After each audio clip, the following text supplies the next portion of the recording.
বিসমিল্লাহির রহমানির রহিম। পরম করুণাময় ও অসীম দয়ালু আল্লাহর নামে শুরু।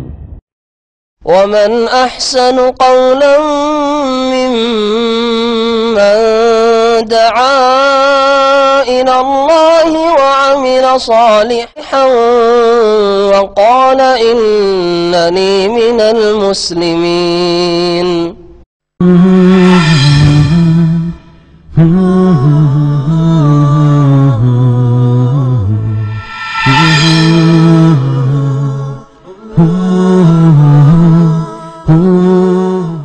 إن الحمد لله نحمده ونستعينه ونستغفره ونعوذ بالله من شرور أنفسنا ومن سيئات أعمالنا من يهده الله فلا مضل له ومن يضلل فلا هادي له وأشهد أن لا إله إلا الله وحده لا شريك له وأشهد أن محمدا عبده ورسوله صلى الله تعالى عليه وعلى آله وصحبه وسلم تسليما كثيرا. يا أيها الذين آمنوا اتقوا الله حق تقاته ولا تموتن إلا وأنتم مسلمون. يا أيها الناس اتقوا ربكم الذي خلقكم من نفس واحدة وخلق منها زوجها وبث منهما رجالا كثيرا ونساء واتقوا الله الذي تساءلون به والأرحام إن الله كان عليكم رقيبا. يا أيها الذين آمنوا اتقوا الله وقولوا قولا سديدا يصلح لكم أعمالكم ويغفر لكم ذنوبكم ومن يطع الله ورسوله فقد فاز فوزا عظيما. أما بعد فإن خير الحديث كتاب الله وخير الهدي هدي محمد صلى الله عليه وسلم وشر الأمور محدثاتها وكل محدثة بدعة وكل بدعة ضلالة وكل ضلالة في النار. أعوذ بالله من الشيطان الرجيم. ولو بسط الله رزقا لعباده لبغوا في الأرض ولكن ينزل بقدر ما يشاء إنه بعباده خبير بصير. সম্মানিত শ্রোতামণ্ডলী, পর্দার আড়ালের মা এবং বোনেরা, আল্লাহ পাক রব্বুল আলামিনের যাবতীয় প্রশংসা যে আল্লাহ পাক রব্বুল আলামিন আমাদেরকে এমন এমন নিয়ামত দান করেছেন যেগুলি থেকে অনেক মানুষ বঞ্চিত হয়ে রয়েছে। যদি আপনি আপনার নিচের দিকে তাকান তাহলে এই বিষয়টি বুঝতে পারবেন যে আল্লাহ আপনাকে কত কি দিয়েছেন, যা আপনার চাইতে যারা নিচে আছে, শরীর স্বাস্থ্যের দিক থেকে, ধন সম্পদের দিক থেকে, কাজকর্মের দিক থেকে, আর এই সৌদি আরবে থাকার দিক থেকে, আর সৌদি আরবে যখন ইচ্ছা তখন গিয়ে মক্কা মদিনায় গিয়ে উমরা করে আসছেন, জিয়ারত করে আসেন, এই সমস্ত দিক থেকে এরকম বহু দিক রয়েছে, ছেলে মেয়ের দিক থেকে ইত্যাদি ইত্যাদি। আল্লাহ পাক রব্বুল আলামিন যেসব নিয়ামত আপনাকে আমাকে দিয়ে রেখেছেন এগুলিকে তখনই বুঝতে পারবেন, উপলব্ধি করতে পারবেন যখন আপনার চাইতে নিচে যেসব ভাই বোনেরা রয়েছে তাদের দিকে তাকাবেন। আর বিশেষ করে যারা হাসপাতালে চিকিৎসাধীন রয়েছে তাদের দিকে যদি মাঝে মধ্যে গিয়ে তাকান সরাসরি, অথবা কল্পনার জগতে গিয়ে তাকান যে প্রতিটি হাসপাতালে কত রোগী রয়েছে, তাহলে আপনি আল্লাহ পাকের ভালো করে শুকরিয়া আদায় করতে পারবেন। বলুন আলহামদুলিল্লাহ। আল্লাহ পাক অনেক সুখে রেখেছেন, আলহামদুলিল্লাহ রাব্বিল আলামিন। সবচেয়ে বড় নিয়ামত আল্লাহ পাক রব্বুল আলামিনের দ্বীন ইসলামের নিয়ামত, যে আল্লাহ পাক আপনাকে মুমিন মুসলিম করেছেন। জন্মসূত্রে আপনি মুমিন মুসলিম, আপনার বাপ মা মুসলিম, সহজে ইসলাম পেয়ে গেছেন। এ হচ্ছে আল্লাহ পাকের সবচেয়ে বড় নিয়ামত। কারণ দুনিয়ার সবচেয়ে বড় রাজাও যদি হয়ে যেতেন, কিন্তু আপনার যদি ঈমান ইসলাম না থাকতো তাহলে এই জীবনের কোনো মূল্য নেই। এত জাঁকজমকের জীবন, এত ক্ষমতার জীবন, কিন্তু কয়েকদিন পরেই মাটির তলায় চলে গেলে মত আসবেই, সকলের কাছে আসবেই। মত চলে আসলেই চিরকাল জাহান্নামে থাকতে হবে, যতই বড় দুনিয়ার হিরো হন না কেন। তো এই দিক থেকে আল্লাহ পাক রব্বুল আলামিন আমাদেরকে, যারা এখানে মসজিদে হাজির হয়েছি, যে আল্লাহ পাক আমাদেরকে মুমিন মুসলিম করেছেন, আল্লাহ পাকের একটি সবচেয়ে বড় নিয়ামত। বলুন আলহামদুলিল্লাহ। সালাত এবং সালাম নাজিল হোক প্রিয় নবী মুহাম্মদ রাসূলুল্লাহ সাল্লাল্লাহু আলাইহি ওয়াসাল্লামের উপর, যিনি রাহমাতুল লিল আলামিন, যার নিয়ে আসা দিন কোরআন এবং হাদিসের আলোকে নবী করিম সাল্লাল্লাহু আলাইহি ওয়াসাল্লাম আমাদের জন্য ছেড়ে গেছেন, এই আলো যদি না আসতো আর তিনি তা যদি সুন্দর করে পৌঁছে না দিতেন, তাহলে আমরা অন্ধকারে থেকে যেতাম। কত যে পাপের অন্ধকারে থেকে যেতাম, কত যে গুনাহ আর অন্যায় আমাদের দ্বারা হইতো। ভালো থেকে মন্দের কোনো পার্থক্য করার মতো আমাদের ক্ষমতা ছিল না। না আকীদার ক্ষেত্রে কি বিশ্বাস করব কি বিশ্বাস করব না, না ইবাদত বন্দেগীর ক্ষেত্রে যে কেমন করে ইবাদত বন্দেগী করব আর করব না, কতটুকু করব, কি নিয়মে করব, কিছুই জানতে পারতাম না। আখলাক চরিত্র হালাল হারামও জানতে পারতাম না। কিছু জিনিস রয়েছে যেগুলির সম্পর্ক মানবতার সাথে, হিউম্যানিটির সাথে, ইনসানিয়াতের সাথে, মানুষ হিসাবে যেসব কিছু চরিত্র রয়েছে সেগুলি হয়তো বুঝে নিতেন কমন সেন্সে, সাধারণ জ্ঞানে। কিন্তু অধিকাংশ বিষয়গুলি, এমনকি আপনার আখলাক চরিত্রের ক্ষেত্রেও, আপনার আদান প্রদানের ক্ষেত্রেও অন্ধকারে আমরা থেকে যেতাম যদি আল্লাহ পাক রব্বুল আলামিন তার রাসূল মুহাম্মদুর রাসূলুল্লাহ সাল্লাল্লাহু আলাইহি ওয়াসাল্লামের মাধ্যমে আমাদেরকে হেদায়েত দান না করতেন। এই হেদায়েতের ওপর, এই নিয়ামতের ওপর এবং এর সাথে সাথে দিন দুনিয়ার যত নিয়ামত রয়েছে সমস্ত নিয়ামতের ওপর আল্লাহ পাকের শুকরিয়া আদায় করি, আলহামদুলিল্লাহ রাব্বিল আলামিন। আপনাদের সাথে মাসে একবার দেখা, এতে আমি আনন্দিত যে আলহামদুলিল্লাহ এই এলাকার নতুন নতুন ভাইদের সাথে দেখা সাক্ষাৎ হচ্ছে। কারণ অনেকের কাজের ব্যস্ততা আছে, যার ফলে হয়তো ইসলামিক সেন্টারে যেতে পারছেন না। এটা সবচেয়ে ভালো ওজোর যে হয়তো এমন ব্যস্ততা আছে যেতে পারছেন না। অনেক ভাইকে জিজ্ঞেস করি, রাত 11টা 12টা পর্যন্ত ডিউটি, তো যাবে কি করি? আমরা হয় সকালবেলা খুলবো, কিন্তু সকালবেলা তো কোনো আলোচনা হয় না। জুমার দিনে অনেক ভাইদের ডিউটি থাকে, তো ওদের কাছে অবশ্যই ওজোর আছে। অনেকের হয়তো বিভিন্ন কারণে যেতে পারছেন না, অল্প বেতন, যার ফলে হয়তো এত ঋণ করে এসছেন, কিছু আরো হালাল পয়সার জন্য এদিক ওদিক ছুটাছুটি করেন। বিভিন্ন লোকের বিভিন্ন রকম ওজোর রয়েছে।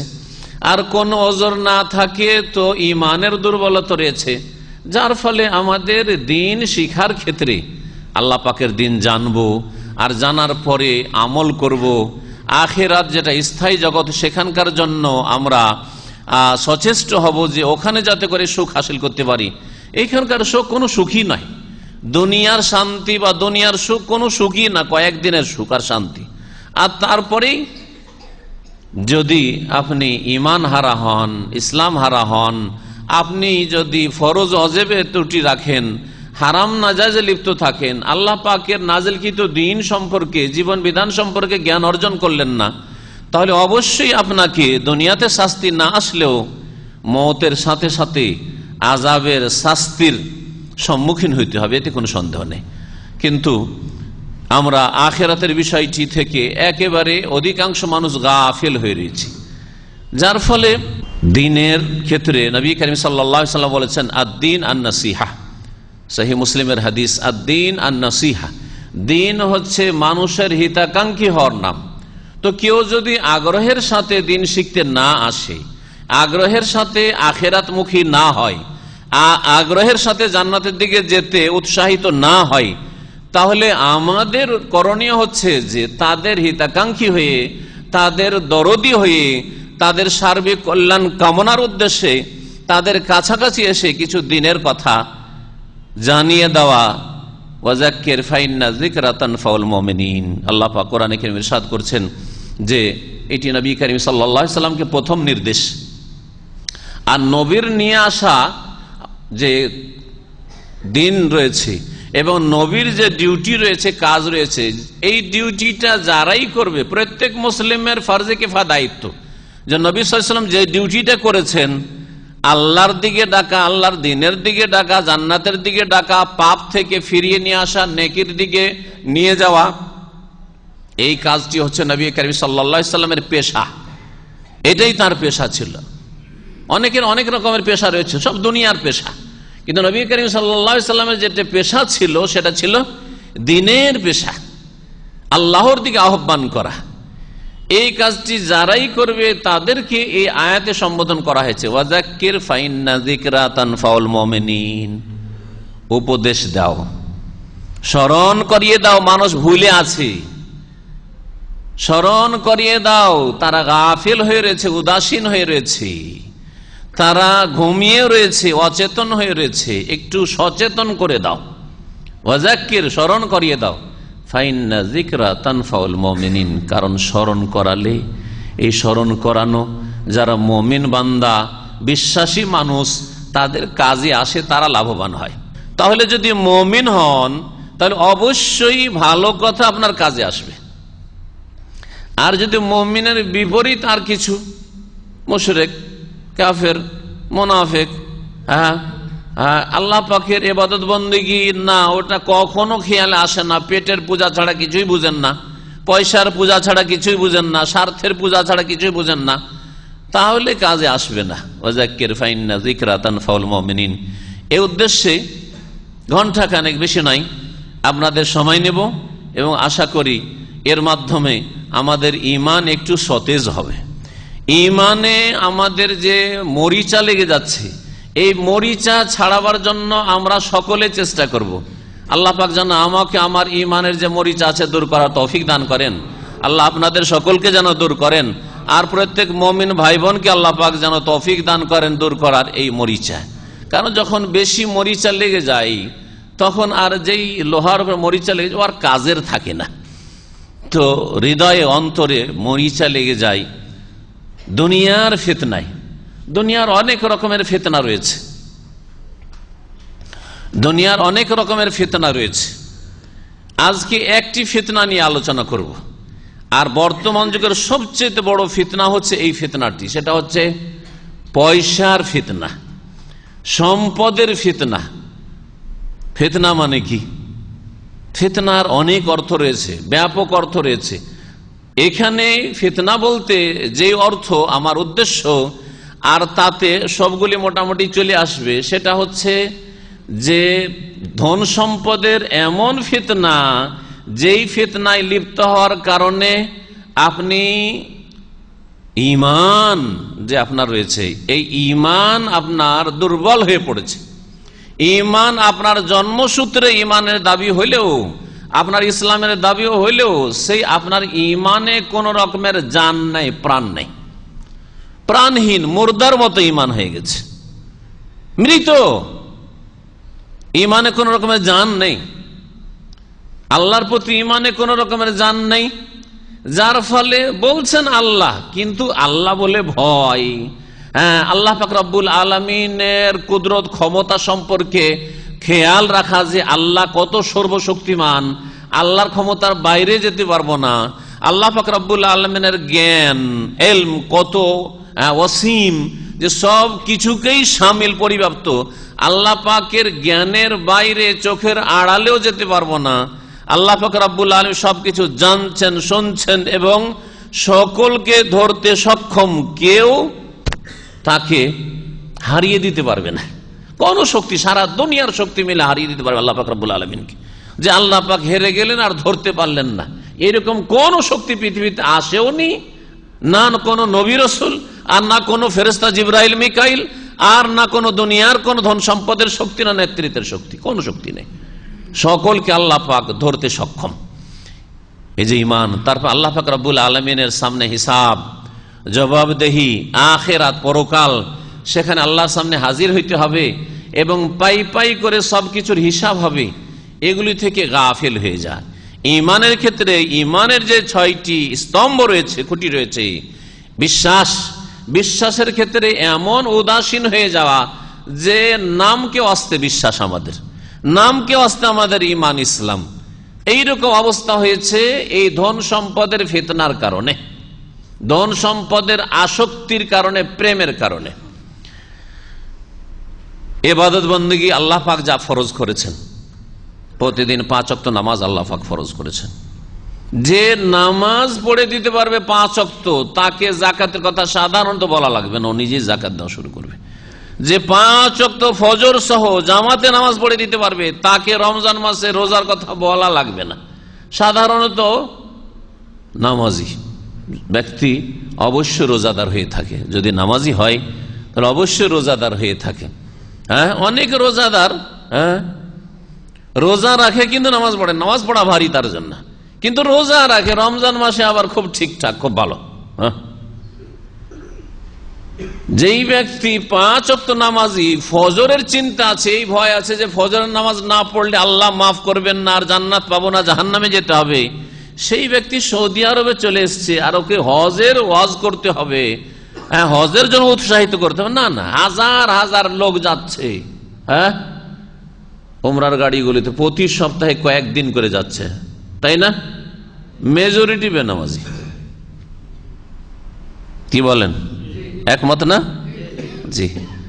যারা উমরা করতে আগ্রহী তাদেরকে যদি বলেন উমরাতেও তো 1-200 রিয়াল খরচ, হ্যাঁ, কিন্তু নামাজে 4 আনাও খরচ নেই, তারপরও নামাজ পড়বে, নামাজ পড়া ভারী। তাই নামাজ একটি বড় আল্লাহ পাকের পরীক্ষা, এবং এই নামাজ সলাতের মাধ্যমে আল্লাহর সাথে সম্পর্ক। সলাত মানে হচ্ছে সম্পর্ক, সলাত মানে হচ্ছে সেলাতুন, আর সেলাতুন মানে সম্পর্ক, রিলেশন। তো যেই ব্যক্তি 5 ওয়াক্ত নামাজের হেফাজত করে না, গাফেল হয়ে যায়, এর পিছনে ধন সম্পদের ফিতনা বেশি কাজ করছে। ধন সম্পদের ফিতনায় এত লিপ্ত হয়েছে যার কারণে আল্লাহ পাকের ফরজ ওয়াজিব থেকে গাফিল হয়ে গেছে। ধন সম্পদের ফিতনার আরেকটি দিক হচ্ছে যে ধন সম্পদের ফিতনার কারণে বিভিন্ন রকমের হারামের সাথে জড়িয়ে গেছে, বহু রকমের হারামের সাথে জড়িয়ে গেছে। কেউ তো জুয়ার সাথে জড়িয়ে আছে, থাইল্যান্ডি জুয়া, আর কত রকমের জুয়া খেলছে, হ্যাঁ। কেউ তো সুদের সাথে জড়িয়ে আছে, বহু রকমের সুদে, টাকা পয়সার সুদ হোক অথবা জমি বন্ধক রাখার সুদ হোক, আর এরকম বহু সুদ আছে, বহু সুদ আছে। বিজনেসে এমন একটা হিল্লা পাইতারা করা, সুদকে হালাল করার জন্য কোন রকম করে, কিন্তু সুদ কাজগুলি সবগুলি সুদ। যদি সরকারি চাকরি করে তাহলে ঘুষে জড়িয়ে আছে, অথবা সরকারি কর্মকর্তাদের কাছে ওই যে ঘুষটা পৌঁছাবে, একটা রিলেশন তৈরি করে দিবে, সম্পর্ক, কাস্টমারদের দালালি করা, এই হারাম পেশাতে জড়িয়ে আছে। বেতনে যথেষ্ট হচ্ছে না, যার ফলে বিভিন্ন অফিসারদের সাথে যোগাযোগ রেখেছে, এই কাজগুলি করে দিবেন, আমি কাস্টমার এনে দেবো, আমার এতটা, আপনার এতটা। এইরকম বহু হারাম কাজে জড়িয়ে আছে, হারাম ব্যবসা, কত রকমের যে হারাম ব্যবসা, বড় থেকে ছোট বহু রকমের হারাম ব্যবসায় মানুষ আজকে জড়িয়ে রয়েছে, অথবা বেঈমানি আত্মসাৎ করছে, ধার নিয়ে মানুষের আমানত ফিরিয়ে দিচ্ছে না, হ্যাঁ। আর এই রকম বহু অন্যায়, এই অন্যায়গুলি যে বললাম ঈমানের ক্ষেত্রে দুর্বলতা, যার ফলে পরকাল থেকে একেবারে উদাসীন হয়ে রয়েছে। ফরজ ওয়াজিবে ঘাটতি কেন? এই পয়সার ফিতনা, দুনিয়ার ফিতনায় নিমজ্জিত হয়েছে। আর হারাম নাজায়েজে কেন লিপ্ত? কারণ ধন সম্পদ ফিতনায় ফেলে দিয়েছে। এই ধন সম্পদের ফিতনা সম্পর্কে আলোচনা করব। কোরআন এবং হাদিসে এই ধন সম্পদকে এত বড় একটা ফিতনা বলা হয়েছে, যেই ফিতনা থেকে বারবার সতর্ক করা হয়েছে। ধন সম্পদ খুব ভালো জিনিস না, খুব ভালো জিনিস না। অধিকাংশ মানুষের জন্য বিপজ্জনক, অল্প কিছু লোকের জন্য সেটা কল্যাণের কাজে এসেছে। আবু বকরের মতো লোক ধন সম্পদ ছিল সব আল্লাহর রাস্তায় উৎসর্গ করে দিয়েছেন, কোরবানি করে দিয়েছেন। খাদিজা রাদিয়াল্লাহু তাআলা আনহার ধন সম্পদ ছিল, আল্লাহরা সব ব্যয় করে দিয়েছেন, না খেয়ে থেকেছেন। আজকে আছে কে? আপনারই প্রয়োজন মিটে না, 10,000 20,000 রিয়াল মাসে ইনকাম হইলেও, তা আপনি আর আল্লাহর রাস্তায় কি খরচ করবেন? সুতরাং ওই রকম ঈমান, আখলাক, হ্যাঁ, আর তাকওয়া, আর আখিরাতমুখী, দুনিয়াবিমুখ আজকাল মুসলিম হওয়াও মুশকিল, যার ফলে ধন সম্পদ বড়ই ফিতনার কারণ, বড়ই পরীক্ষার কারণ, বিপজ্জনক হয়ে পড়েছে। ওসমান রাদিয়াল্লাহু তাআলা আনহুর মতো কয়টা মানুষ রয়েছে, কয়টা মানুষ রয়েছে মাসে 100টা রিয়াল যদি আল্লাহর রাস্তায়, আল্লাহর দ্বীনের জন্য, একটা এতিমের জন্য, একটা বিধবার জন্য, বাপ মায়ের জন্য অনেক সময় টাকা পয়সা বেরোয় না, ফরজের ক্ষেত্রে বেরোয় না। তাহলে আল্লাহর দ্বীনের প্রচার প্রসারের জন্য, দ্বীনের দাওয়াতের জন্য, নেকির জন্য, আখিরাতের সম্বলের জন্য পয়সা খরচ করার লোক কয়টা আছে? পয়সা হইলে নিজের প্রয়োজন বেড়ে যায়। পয়সা ছিল না তখন প্রয়োজনও কম ছিল, আর যত পয়সা বাড়ছে তত প্রয়োজন বেড়ে যাচ্ছে। আপনার প্রয়োজনের শেষ নাই, অভাবের শেষ নাই। আপনার ছেলেটা ফ্রি সরকারি স্কুলে পড়তে পারছিল, কিন্তু পয়সা যেহেতু হয়েছে দেশের সবচেয়ে ভালো স্কুলে মাসে 20,000 লাগুক আর 30,000 লাগুক পড়াবো, যার ফলে দেশে পড়িয়ে আর হলে দেশের শিক্ষাকে উন্নতি করা যাবে না, বিদেশে পড়াইতে হবে। সুতরাং সারা জীবন 20-30 বছর যা সৌদি আরব ইনকাম করেছেন সব টাকা দিয়ে কোথায় ইউরোপ, আমেরিকা আর অস্ট্রেলিয়া আর কোথায় কোথায় লেখাপড়ার জন্য একটা ছেলে একটা মেয়ে পাঠিয়ে দিল, আর কোনো পরনে সব টাকা পয়সা। আমি এইরকম বহু লোককে জানি যারা এখানে ছিল, আবার আছেও হয়তো, যে সারা জীবন বলছে যে 30 বছরে যা ইনকাম করেছে একটা ছেলেকে ওই অমুক দেশে পশ্চিমা কোনো দেশে পড়াবার জন্য সব টাকা তাতে চলে গেছে, খালি হাতে বসে আছে। এদের জিন্দেগি, এদের জীবনটা কোনো সার্থক জীবন? কখনো না। ধন সম্পদ বড় ফিতনা। ধন সম্পদ যে বড় ফিতনা, এ কথা শুধু আমাদের না, মুহাদ্দিসিনদের মধ্যে সবচেয়ে বড় যিনি ইমাম, সবচেয়ে বড় মুহাদ্দিস, যাকে হাদিসের ক্ষেত্রে আমিরুল মুমিনিন বলা হয়। খলিফাদের মধ্যে আমিরুল মুমিনিন উপাধি ছিল ওমর রাদিয়াল্লাহু তাআলা আনহু, তাই না?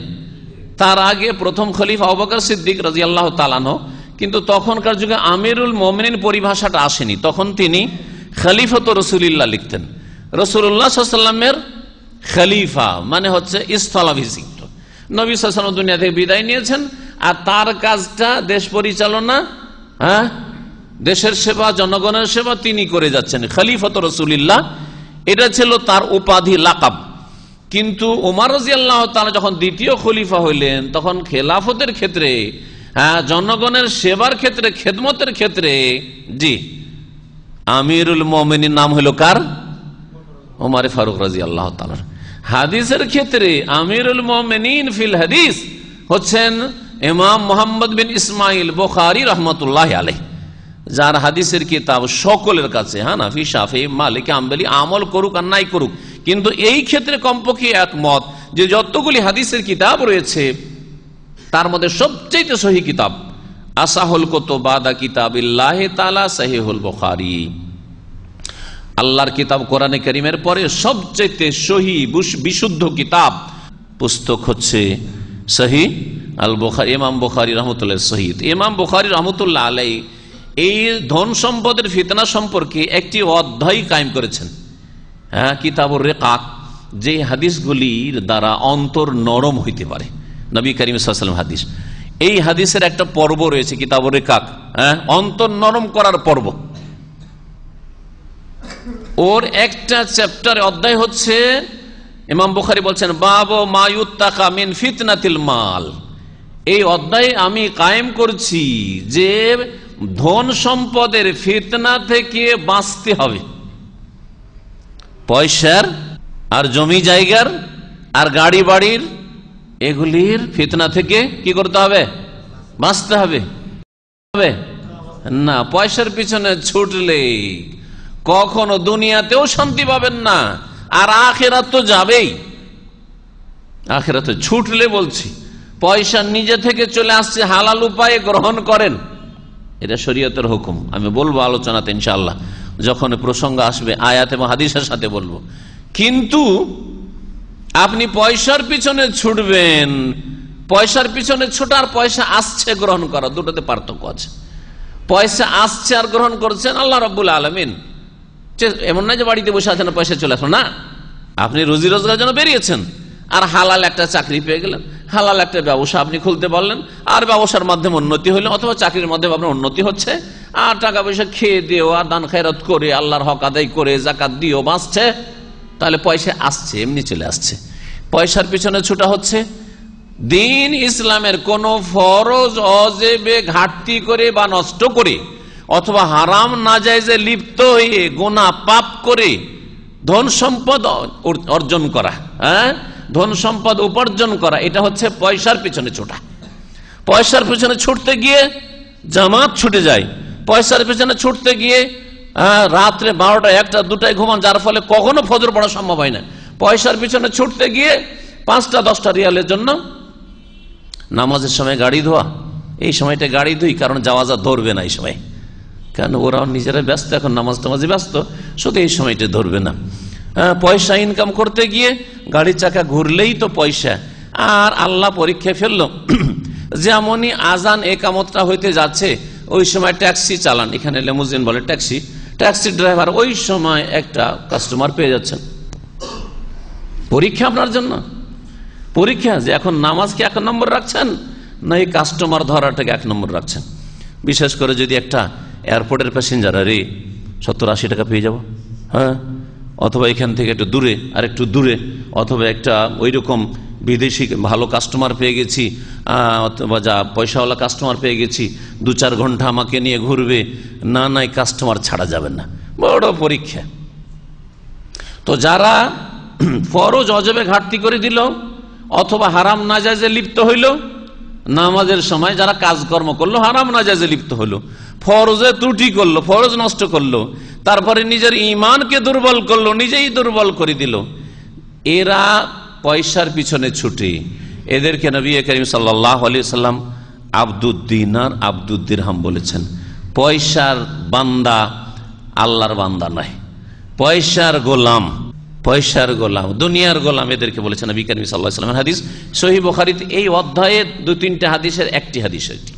ইমাম বুখারী রাহমাতুল্লাহ আলাইহি কি বলছেন যে ধন সম্পদের ফিতনা থেকে বাঁচতে হবে। আর তারপরে কোরআনে কারীমের সূরা তাগাবুনের আয়াত নম্বর 15 নিয়ে এসেছেন, ইন্নামা আমওয়ালুকুম ওয়া আওলাদুকুম ফিতনা, নিঃসন্দেহে তোমাদের ধন সম্পদ আর তোমাদের ছেলেমেয়েরা তোমাদের জন্য ফিতনা স্বরূপ, তোমাদের পরীক্ষা।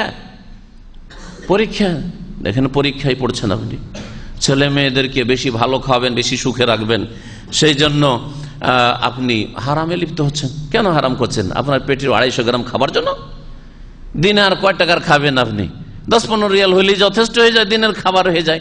তো মানুষ 10-15টা রিয়ালের জন্য তো আর হারামে লিপ্ত হয় না। তাহলে চিন্তা করে আমার ছেলে মেয়েদেরকে বেশি সুখী করব, ছেলে মেয়েরাকে আমি ভালো খাওয়াবো, আর ছেলে মেয়েরা যাতে করে কোনো চিন্তাই না থাকে, আর তাদের জন্য কিছু করে দিয়ে যেতে পারি, জমি জায়গা, হ্যাঁ, ভালো একটা বাড়ি করে দিয়ে যেতে পারি, গ্রামে আছে শিক্ষা দীক্ষা অত ভালো সুযোগ সুবিধা পাই না, চিকিৎসার ফ্যাসিলিটি পাই না, সুতরাং শহরে যদি একটা বাড়ি করে দিয়ে যেতে পারি, এই সব বড় বড় উচ্চ আকাঙ্ক্ষার বড় বড় স্বপ্ন হারামে লিপ্ত করে।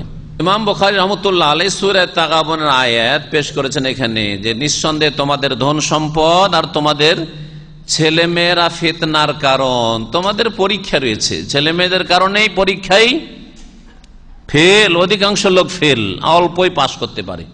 ধন সম্পদের কারণে অধিকাংশ লোক ফেল, অল্পই পাশ করতে পারে। শুরুতে একটি আয়াত পাঠ করেছি, সেটা আপনাদেরকে শোনাই। অধিকাংশ মানুষ ধন সম্পদের কারণে দুনিয়া যদি তাদের সামনে প্রশস্ত করে দেওয়া হয় তাহলে পাপে লিপ্ত হয়। সূরা শুরার আয়াত নম্বর 27 আল্লাহ পাক ইরশাদ করছেন, ওয়ালাউ বাসাতাল্লাহু রিজকা লিইবাদিহি লাবাগাউ ফিল আরদ, মহান আল্লাহ যদি তার বান্দাদের জন্য রিজিককে প্রশস্ত করে দেন, আপনার অভাব ছিল, আল্লাহ দিয়ে দিলেন একবারে চাল ফেড়ে। হ্যাঁ, চাল ফেড়ে বলেন তো আপনারা, না বলেন না চাল ফেড়ে?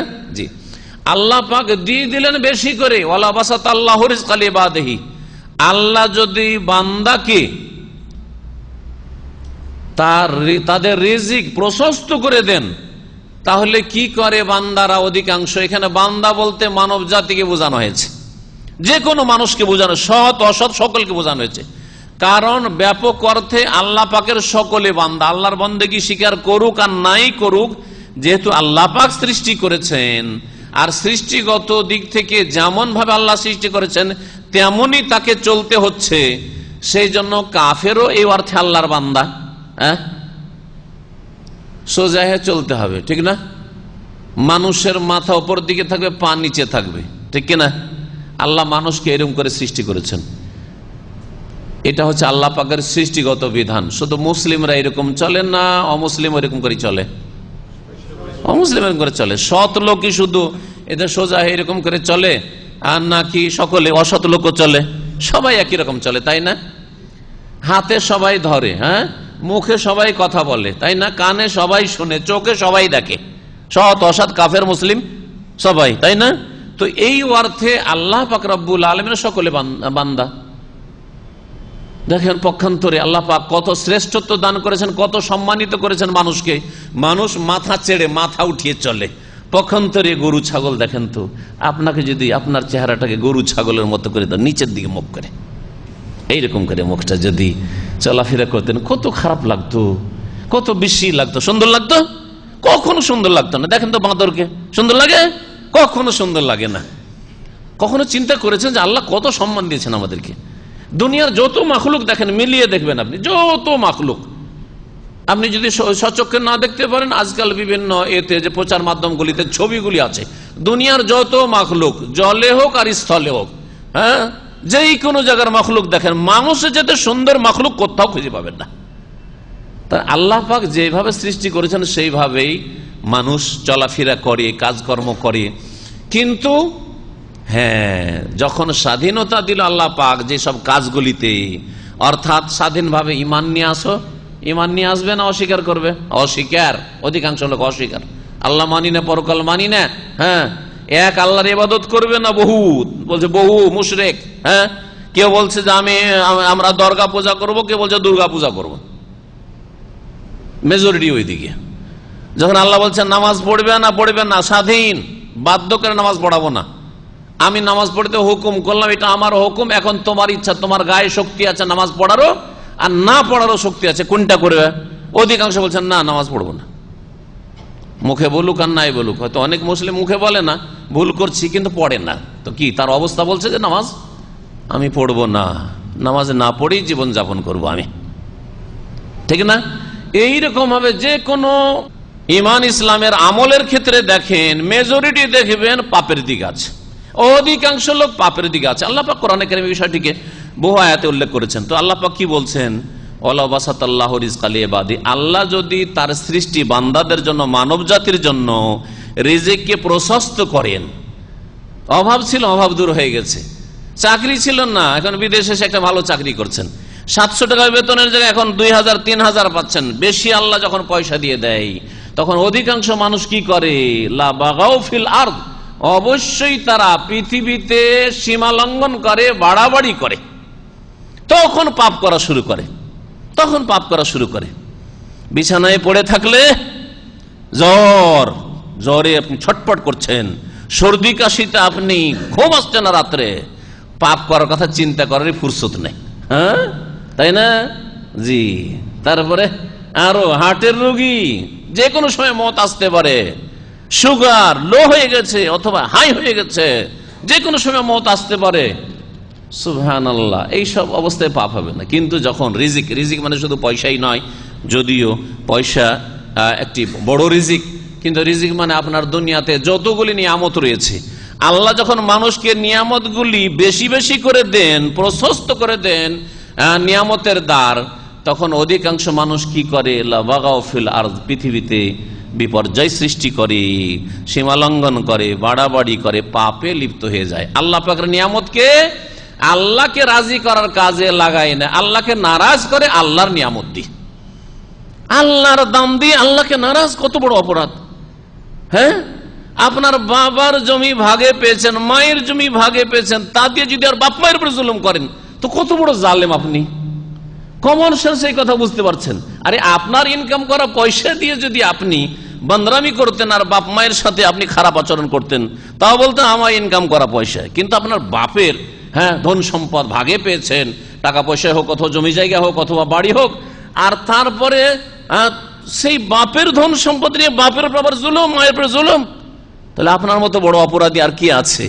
এটাই যদি বুঝতে পারেন, তো সব তো আল্লাহ পাকের দান। হ্যাঁ, ওমা বিকুম মিন নি'মাতিন ফামিন আল্লাহ, তোমাদের কাছে যা কিছু নিয়ামত রয়েছে সব তো আল্লাহর তরফ থেকে, সব তো আল্লাহ দিয়েছেন। তাহলে পাপ করো।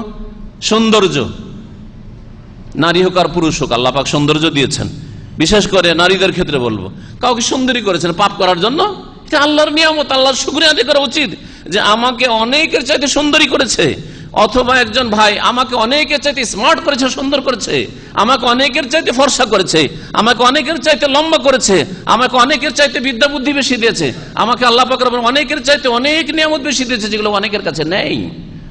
তাহলে আপনার আল্লাহর নিয়ামতকে আল্লাহ পাককে রাজি করার কাজে লাগানো উচিত ছিল।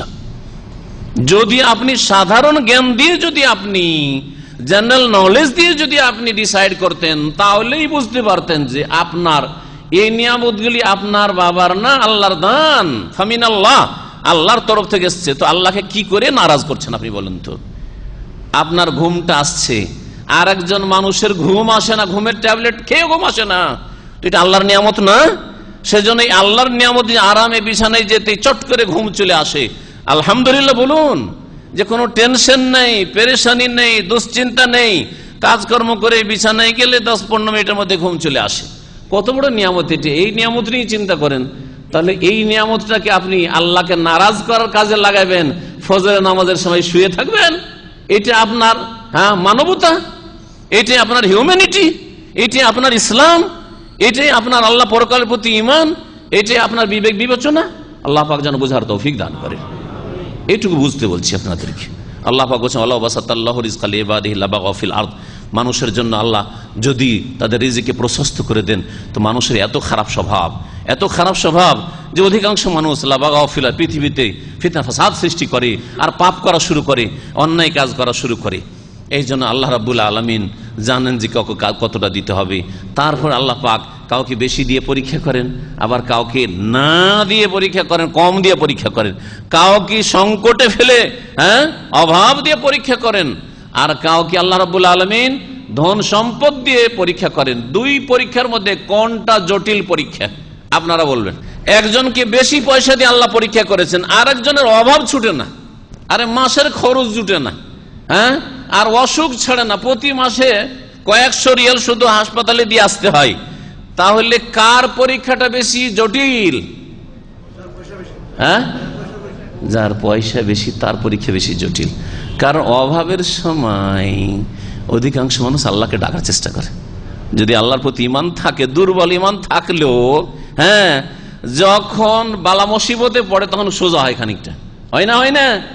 অল্প কিছু লোক আছে যে অভাবে স্বভাব নষ্ট হয়, ওদের ক্ষেত্রে আমাদের দেশের এই প্রবাদ প্রযোজ্য, কি? অভাবে স্বভাব নষ্ট।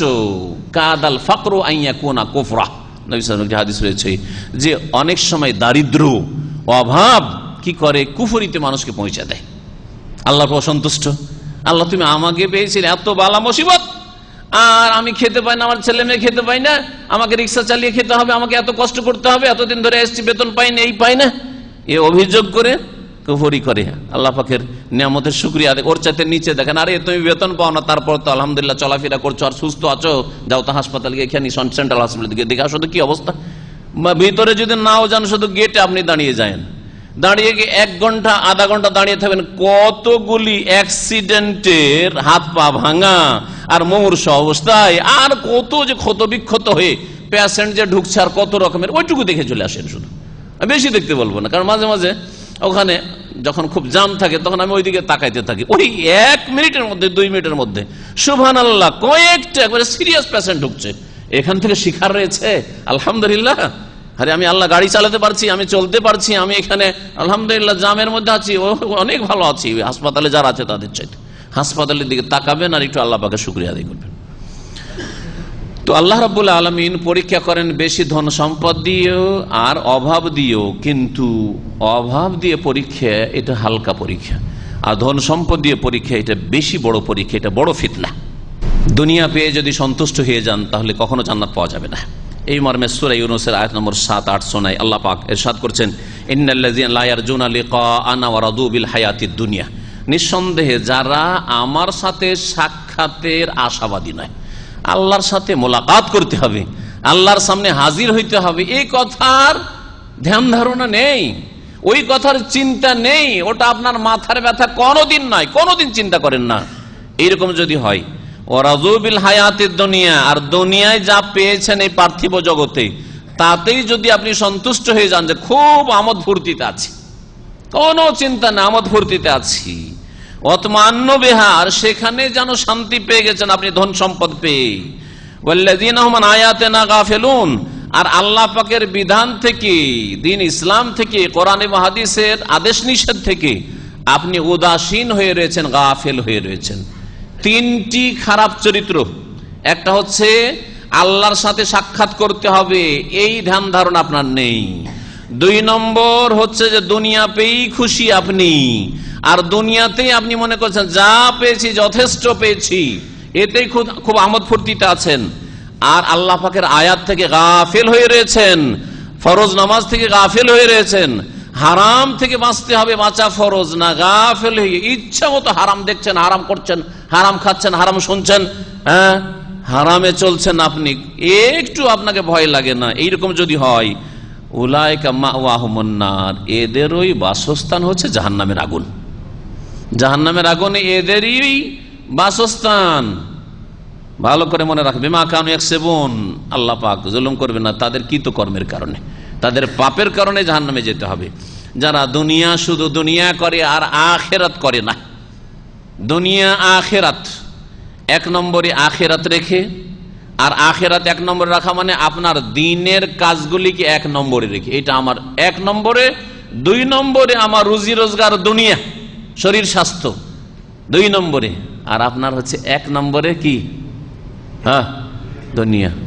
এর একটা উদাহরণ দিই, নামাজ আর অনেকে এক্সারসাইজ করে, প্রতিদিন সকালে 1 ঘন্টা অথবা 2 ঘন্টা কি করবে, এক্সারসাইজ করবে, অথবা সন্ধ্যাবেলা প্রতিদিন জিমে যাবে, অথবা বাড়িতেই 1 ঘন্টা বা 2 ঘন্টা এক্সারসাইজ করবে। করছেন না? করছেন না? মাশাআল্লাহ, এই যে এক্সারসাইজ করার লোক, এই এক্সারসাইজ করার লোকদেরকে বলছি আলহামদুলিল্লাহ নামাজি, কিন্তু এইরকম উদাহরণ দিয়ে বলছি, বহু লোক আছে। একজন ডাক্তার এক হাসপাতালে কয়েক বছর আগে দেখা হয়, কাশ্মীরি ডাক্তার। তো গল্পতে গল্পতে আর একজন কাশ্মীরি শেখ আমার সাথে, আমার কলিগ ছিল, তো গল্পতে বলছে যে প্রতিদিন আমাকে মাস্ট 2 ঘন্টা করে এক্সারসাইজ করতে হবে।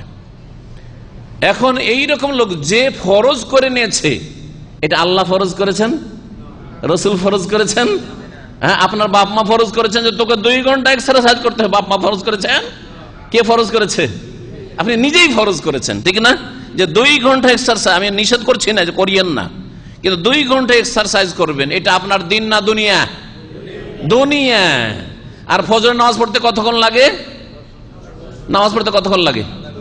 10 মিনিট হইলে যথেষ্ট। আজকাল যে নামাজ এত শর্ট সংক্ষেপে, মসজিদে ইমাম সাহেবের নামাজ 5 মিনিটে ফজর হয়, একটু আর 5 মিনিট বেশি করে বললাম 10 মিনিট, ঠিক না? আর যদি মনে করেন যে আরো সুন্দর করে মসজিদে এসে আজানের সাথে সাথে আসবো তো 20 মিনিট, হ্যাঁ আজানের পরে পরে আসবো, আজানের পরে উযু করবো আর চলে আসবো, যাতে করে সুন্নতটা এখানে পড়ে আর তারপরে ফরজ নামাজ পড়তে 20টা মিনিট। 20টা মিনিট, এটা হচ্ছে ফজর নামাজ, হচ্ছে দিন না দুনিয়া? দিন না দুনিয়া? দিন। হ্যাঁ, এই দিন যদি সুন্দর করেন তো আখিরাত সুন্দর হয়ে যাবে, জান্নাতের ঘর আপনার জন্য সাজানো থাকবে, কবর কি আপনার ফুল বাগান করে সাজানো থাকবে, কবরে জান্নাতের সুগন্ধি আসতে থাকবে, হ্যাঁ কবরে জান্নাতের বিছানা বিছিয়ে দেওয়া হবে। নেই কি নবী সাল্লাল্লাহু আলাইহি ওয়াসাল্লামের হাদিস এগুলি? হ্যাঁ, কবরের নিয়ামত সম্পর্কে, কবর আযাব সম্পর্কে। তাহলে আপনার ফজরের এই 15-20টা মিনিট যদি ঠিক থাকে, তাহলে বাকি আরো 4 ওয়াক্ত অবশ্যই ঠিক আছে।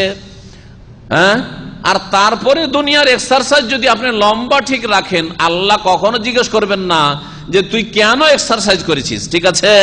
কিন্তু এক্সারসাইজ ঠিক আছে, ওতে কোনোদিন আপনার অ্যাবসেন্ট হয় না, না একদিনও ছাড়া যাবে না। সফরে থাকি আর বাইরে থাকি আর ঘরে থাকি আর যেখানে থাকি, সুস্থ থাকি আর অসুস্থ থাকি, এমনকি শীতের দিনে আমার 2 এক ভাইয়ের সাথে কথা হইলো, একবারে কনকনে ঠান্ডা পড়েছিল কয়েকটা দিন, তাই না? বৃষ্টি হচ্ছে, ঠান্ডা। আমি জিজ্ঞেস করলাম যে কি খবর এখন আপনার হাঁটাহাঁটি সকালে? বলছেন না ছাড়ি নাই, না ছাড়ি নাই। ঠিক আছে, আলহামদুলিল্লাহ ঠিক আছে, কিন্তু তার সাথে ফজর নামাজ ঠিক আছে কিনা, 5 ওয়াক্ত নামাজ ঠিক আছে কিনা? যদি না ঠিক থাকে আর আপনার দুনিয়ার এক্সারসাইজ ঠিক আছে, তাহলে আপনি দুনিয়াকে 1 নম্বরে রেখেছেন আর দিনকে 2 নম্বরে। সুতরাং আপনার শরীর স্বাস্থ্য রক্ষা করা 1 নম্বরে আর জান্নাত পাওয়া 2 নম্বরে। কখনো জান্নাত পাবেন না, কারণ ওইটা আপনার 2 নম্বরের কাজ। হইলো হইলো, না হইলো না হইলো, হইলে ভালো, না হইলে অসুবিধা নেই। আল্লাহ পাক বলছেন মান কানা ইউরিদুল আজালা, সূরা বনী ইসরাইল, সূরাতুল ইসরা, যাতে মেরাজের কথা দিয়ে আল্লাহ পাক শুরু করেছেন। 19 নম্বর আয়াত বলছেন মান কানা ইউরিদুল আজলা, যারা নগদ নগদ চায়, নগদ শরীরটাকে ঠিক রাখতে চায়, সেজন্য এক্সারসাইজ ছাড়ে না। হ্যাঁ, নগদ নগদ চাই, কফিলের বেতনটা চাই, বেতন যাতে করে 1টা রিয়াল না কাটে, সুবহানাল্লাহ, 1টা রিয়াল যাতে না কাটে, সেই জন্য যখন অ্যাবসেন্ট একটু রেড হইতে যাচ্ছে, এতক্ষণ ছাড় ছিল আর ছাড় নাই, দৌড় দিয়ে কার্ড মারার জন্য দৌড়ছে। অথবা ফিঙ্গার করার জন্য দৌড় দিচ্ছে হাজিরা দেওয়ার জন্য, ঠিক কিনা? তাহলে আপনি এই কথাটা চিন্তা করেন যে একটা পয়সার জন্য হাজিরা দিতে গিয়ে দৌড় দিয়ে ছুটছেন, একদিন আপনি কামাই করেন না, বাস এসে মেন রোডে, এই মেন রোডে দাঁড়িয়ে থাকি, আর দূর দূর থেকে হেঁটে এসে ভাইরা ফজর পর আমি এটা দিয়ে চলাফেরা করে দেখি লোকজন দাঁড়িয়ে আছে বাসের অপেক্ষায়, আধা ঘন্টা 20 মিনিট আগে থেকে, অনেক আগে থেকে দাঁড়িয়ে থাকছে, অনেক সময় আছে না নেই দাঁড়িয়ে? চিন্তা করেন তো। আর মসজিদে তো দাঁড়িয়েও থাকতে হয় না, বাসা থেকে এলে না মসজিদে ঢুকে গেলেন, আলহামদুলিল্লাহ। তো মান কানা ইউরিদুল আজেলা, যারা নগদ চাই, আজ্জালনা লাহু ফিহা মা নাশা, তাহলে দুনিয়াতে আমি যতটা চাইবো নগদ দেব। আপনার মন মর্জি আবার নগদ আল্লাহ দেবেন না, আপনি চাইলেই যে পেয়ে যাবেন তাও পাবেন না। হাত পা মেরে লাভ নেই। হ্যাঁ, হাত পা মারতে হবে, কিন্তু বই মারতে হবে। অবৈধ জায়গাতে হাত পা মেরেও যে মনে করবেন অনেক কিছু করে নেব, আল্লাহ না চাইলে আপনার ক্ষমতা নেই। এই জন্য আল্লাহ বলছেন মা নাশাও, যতটা আমি চাইবো, লেমান নরিদ, আর যার জন্য চাইবো, সকলের জন্য আল্লাহ চান না। সুতরাং আপনি যে হারাম উপার্জন করতে চেষ্টা করলেই যে পেয়ে যাবেন, আর আপনি নামাজ টামাজ ছেড়ে দিয়ে পয়সার পিছনে ছুটবে পেয়ে যাবেন না, তাও জরুরি না। আল্লাহ বলছেন আজ্জালনা লাহু ফিহা, দুনিয়াতে আমি নগদ নগদ দেব, যতটা চাইবো, যার জন্য চাইবো। সুম্মা জাআলনা লাহু জাহান্নাম, তারপরে যেহেতু দুনিয়াকেই সে নগদ নগদ চেয়েছে, আখিরাত চাইনি, জান্নাতের কামনা বাসনা ছিল না, তার জন্য চেষ্টা মেহনত পরিশ্রম ছিল না, ফরজ ওয়াজিব আদায় করা ছিল না, হারাম নাজায়েজ থেকে বাঁচত না, সেই জন্য তার জন্য জাহান্নাম রেখেছি। কোরআনের কথা কত স্পষ্ট, সুম্মা জাআলনা লাহু জাহান্নাম। এই যারা দুনিয়ার নগদ চাই আর আখিরাতটাকে ধার মনে করে, সেই জন্য ওর জন্য তেমন কোনো ভক্তি নেই, কাজ নেই, মেহনত নেই, তাদের জন্য জাহান্নাম রেখেছি। ইয়াসলাহা মাযমুমান মাদহুরা, সেই জাহান্নামে প্রবেশ করবে নিন্দিত হয়ে আর ধিক্কৃত হয়ে, লাঞ্ছিত অপদস্থ হয়ে। জাহান্নামে যাবে লাঞ্ছিত অপদস্থ নিন্দিত হয়ে, নিন্দা শুনবে। হুঁসদিশা ছিল না? কত বছর বেঁচে ছিল দুনিয়ায়? হ্যাঁ, ফেরেশতারা জিজ্ঞেস করবেন। আল্লাহ বলে কতদিন? আওয়ালাম নুআম্মিরুকুম, সূরা ফাতের একটি আয়াত রয়েছে, আওয়ালাম নুআম্মিরুকুম মা ইয়াতাযাক্কারু ফীহি মান তাযাক্কার, তোমাদেরকে কি বয়স দিনি, আয়ু দিনি এতদিন যে মা ইয়াতাযাক্কারু ফীহি মান তাযাক্কার, উপদেশ নিতে চাইলে উপদেশ নেওয়ার জন্য যথেষ্ট ছিল। আরে 60 বছর যথেষ্ট না? দুনিয়ার অনেক কিছু বুঝতে শিখে নিলাম 20 বছর, 25 বছর, 30 বছরে, আর শিক্ষা দীক্ষা লাভ করলাম, আর দুনিয়া রুজি রোজগারের রাস্তা পথ খুঁজলাম, বিদেশ এলাম, সবকিছু বুঝতে পারলাম, আর আখিরাত বুঝতে পারলাম না, আল্লাহর ইবাদত বন্দেগী বুঝতে পারলাম না, আল্লাহ পাকের দাসত্ব গোলামি করতে হবে এই বিষয়টা বুঝতে পারলাম না, আল্লাহ পাকের আদেশ নিষেধ পুরো মেনে চলতে হবে জান্নাত পাওয়ার জন্য, জান্নাত লাভটাকে 1 নম্বরে রাখতে হবে, এটা বুঝতে পারলাম না। মা ইয়াতাযাক্কারু ফীহি মান তাযাক্কার, এই যে বয়স দিয়েছি, এতে তোমরা কি উপদেশ নেওয়ার মতো সুযোগ সুবিধা পাওনি? ওয়া জাআকুমুন নাযীর, যদি বলো যে গাফিল ছিলাম, ভুলেছিলাম, তো তোমাদের কাছে সতর্ক বাণীও এসেছে, তোমাদের কাছে নবী এসেছেন, আর নবী চলে যাওয়ার পর নবীর যারা দিনের প্রচারক, তারা দিনের কথা বলার জন্য এসেছেন, কোরআন এবং হাদিসের কথা বলার জন্য এসেছেন, এবং তোমাদের বাড়িতে আশেপাশে ইসলামিক লাইব্রেরি ছিল, ইসলাম শিক্ষার ব্যবস্থা ছিল।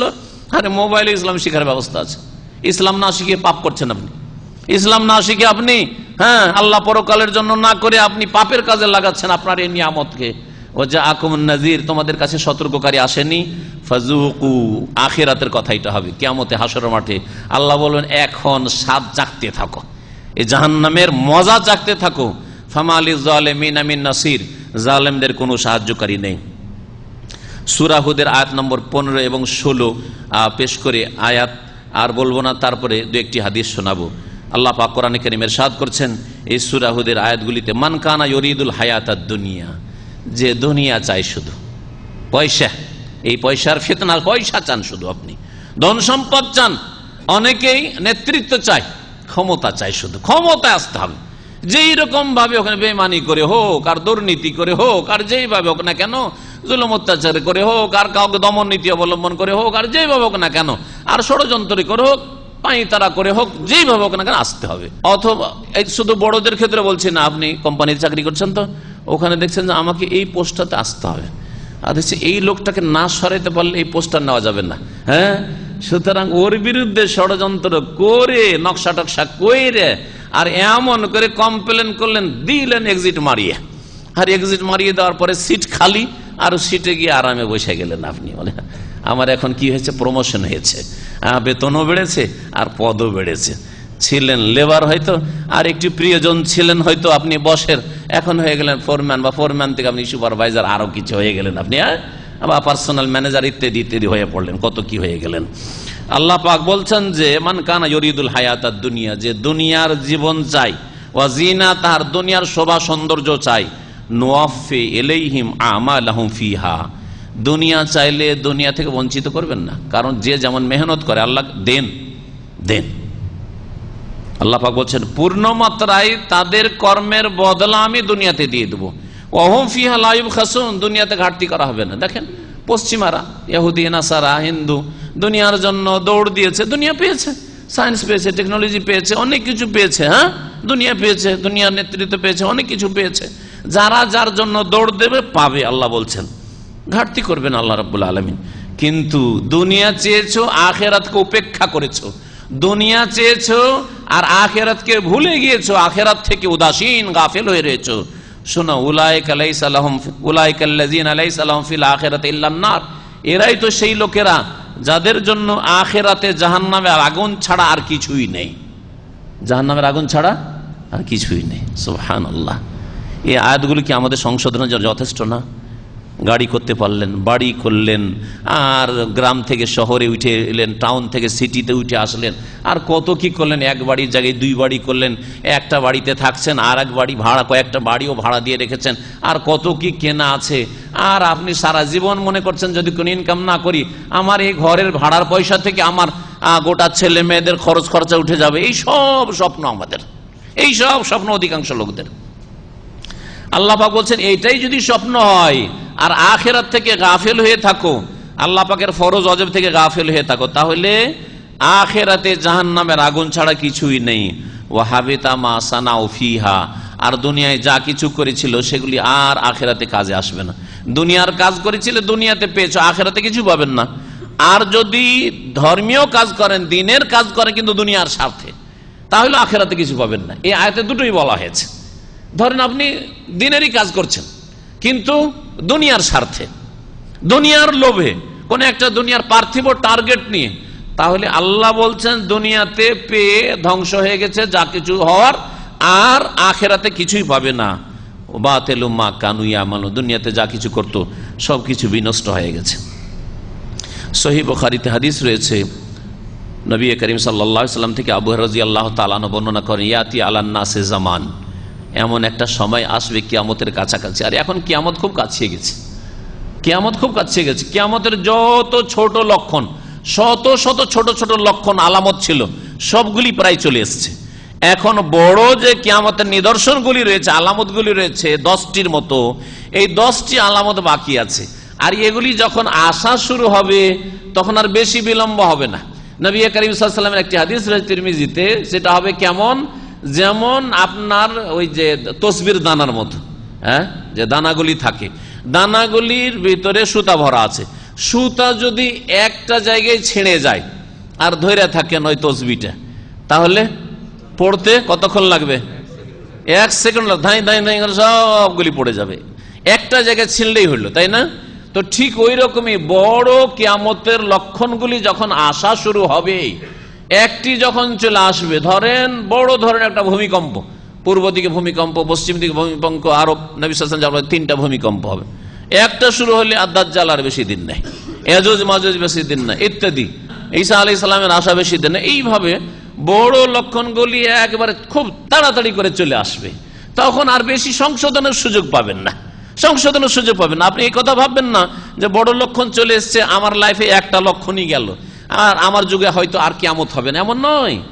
আপনার এই 50 বছর বয়সের মধ্যে হয়তো 2, 4, 5 বছর, 10 বছর, 20 বছরের মধ্যে সবগুলি লক্ষণ চলে আসবে আর পৃথিবী ধ্বংস হয়ে যাবে। আর এমন একটা সময় আসবে যখন হঠাৎ করে পশ্চিম দিক থেকে সূর্য উঠে যাবে, তওবা দরজা বন্ধ হয়ে যাবে, আপনি টেরই পাবেন না। আপনি কল্পনা করতে পারেননি যে এই আজকে সকালবেলা, এই যে রাত, এখন সকাল হলে পশ্চিম দিক থেকে সূর্য উঠবে, আপনি কল্পনা করতে পারেননি। আপনি ভাবছেন, যেমন এখন ভাবছেন যে আরো অনেক দিন আছে, আরে কমপক্ষে 100-200 বছর তো আছে, এরকম একটা ভাবছেন এখন। ঠিক ওই রকমই তখন ওই রকমই ভেবে থাকবে যখন ওই লোকেরা থাকবে যাদের উপর কিয়ামত আসবে, আল্লাহ পাকের কাছে দোয়া করি আমাদের উপর যেন কিয়ামত না আসে।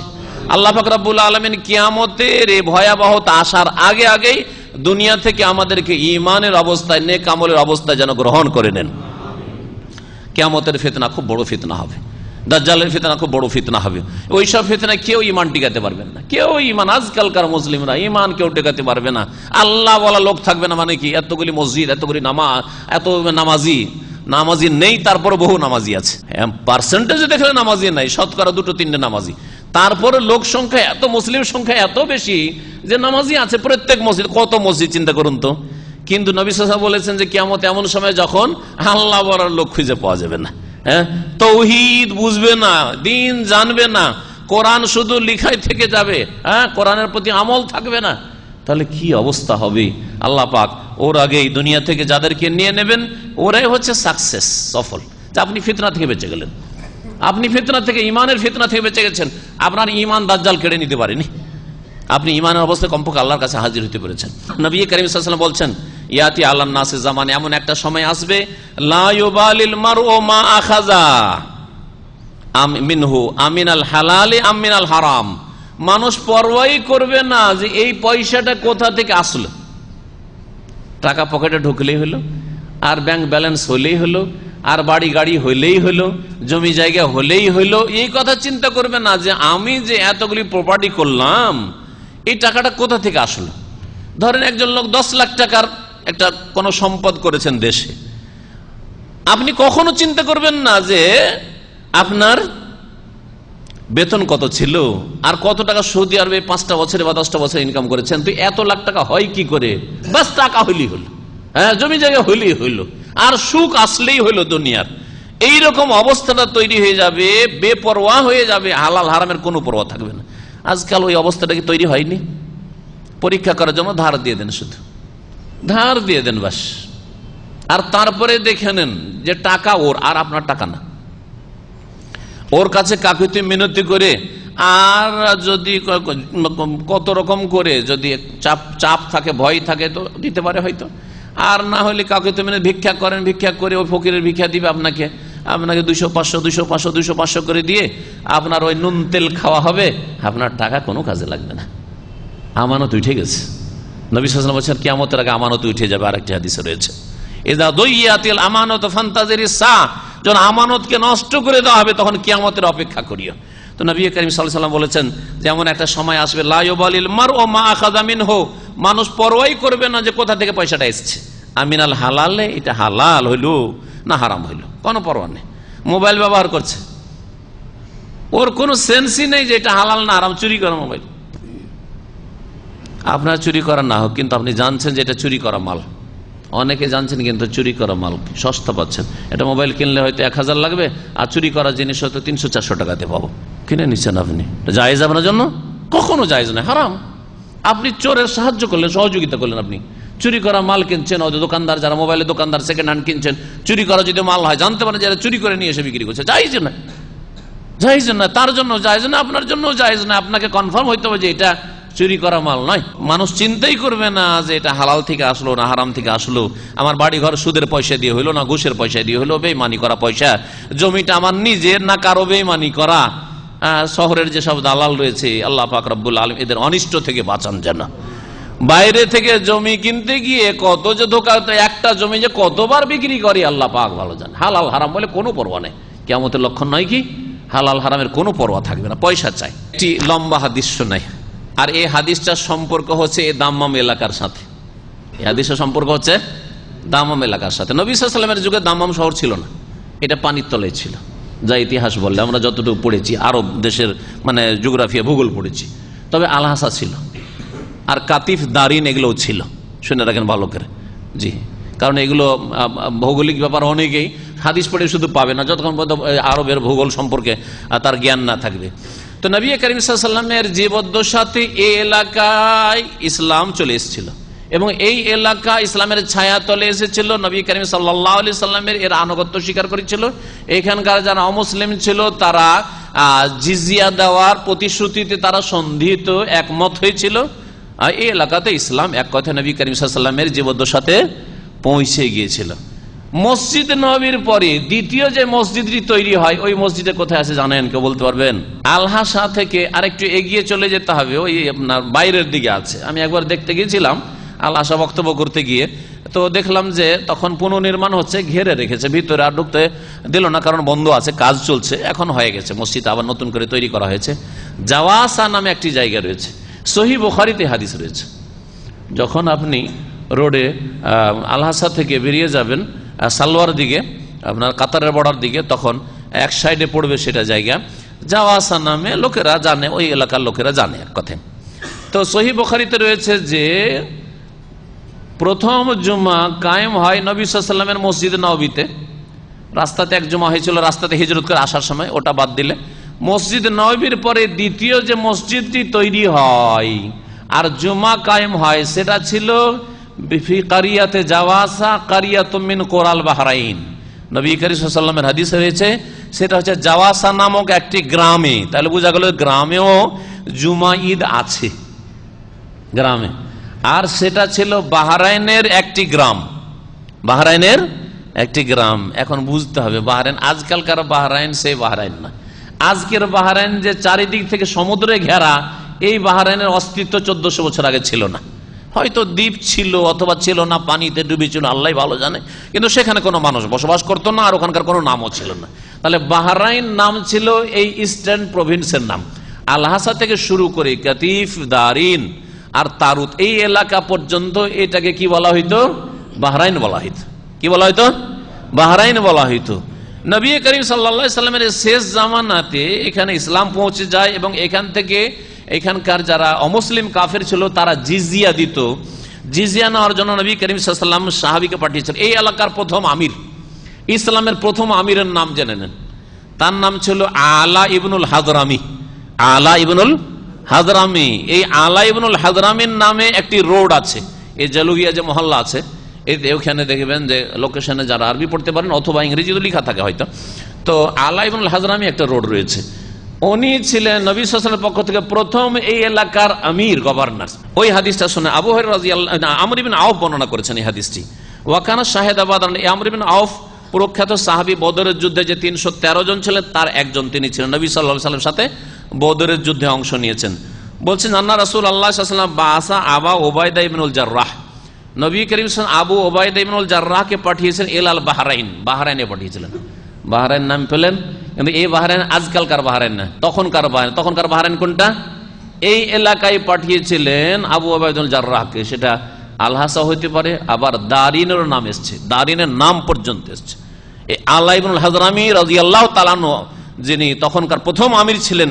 দারিন শহর জানেন আপনারা, শুনেছেন যারা ওই দিকে গেছেন, ও কাতিফ থেকে তারুতের দিকে, ওই দারিনে পর্যন্ত পৌঁছেছেন তিনি। এখানে আবু উবাইদা ইবনুল জাররাহকে পাঠালেন যে যাও ওখান থেকে যে অমুসলিম কাফেরদের কাছ থেকে যে জিজিয়া বাৎসরিক যে আদায় করা হয়, আর সেই টাকার ভিত্তিতে টাকা আদায় করবে সেই জিজিয়া, আর তার ভিত্তিতে তারা এখানে নিরাপত্তা পাবে, আর এই দেশে বসবাস করবে নিরাপদ, তাদের মান ইজ্জতের সাথে, ধন সম্পদের সুরক্ষার সাথে। ইয়াতিবে জিজিয়াতিহা, ওখান থেকে জিজিয়া নিয়ে এসো। এই জন্য নবী সাল্লাল্লাহু আলাইহি ওয়াসাল্লাম পাঠিয়েছিলেন আবু উবাইদা ইবনুল জাররাহ, প্রখ্যাত সাহাবী। তার সম্পর্কে কেউ কিছু বলতে পারেন তিনি কে ছিলেন? নবী সাল্লাল্লাহু আলাইহি ওয়াসাল্লামের তিরমিজিতে হাদিস রয়েছে 10 জন যে জান্নাতের সুসংবাদ প্রাপ্ত সাহাবী ছিলেন, যাদের নামগুলি উল্লেখ করা হয়েছে, তার একজন হচ্ছেন আবু উবাইদা ইবনুল জাররাহ। আবু উবাইদা ইবনুল জাররাহ। আরো তার প্রশংসায় নবী সাল্লাল্লাহু আলাইহি ওয়াসাল্লাম একটা হাদিস রয়েছে, লিকুল্লি উম্মাতিন আমিনুন ওয়া আমিনু হাযিহিল উম্মাহ আবু উবাইদা ইবনুল জাররাহ। প্রত্যেক উম্মতের আমানতদার বিশ্বস্ত ব্যক্তি রয়েছে, আর আমার উম্মতের সবচেয়ে বিশ্বস্ত ব্যক্তি আমার কাছে আবু উবাইদা ইবনুল জাররাহ রাদিয়াল্লাহু তাআলা আনহু। জান্নাতের সুসংবাদ দুনিয়াতেই, আল্লাহর জমিনে চলছেন, কবরে এখনো যাননি, বেঁচে আছেন। আর নবী করিম সাল্লাল্লাহু আলাইহি ওয়াসাল্লাম বলছেন আবু বকর ফিল জান্নাতে, ওমর ফিল জান্নাতে, ওসমান ফিল জান্নাতে, ও আলী ফিল জান্নাতে। এইভাবে ও আবু উবাইদা ইবনুল জাররাহ ফিল জান্নাতে।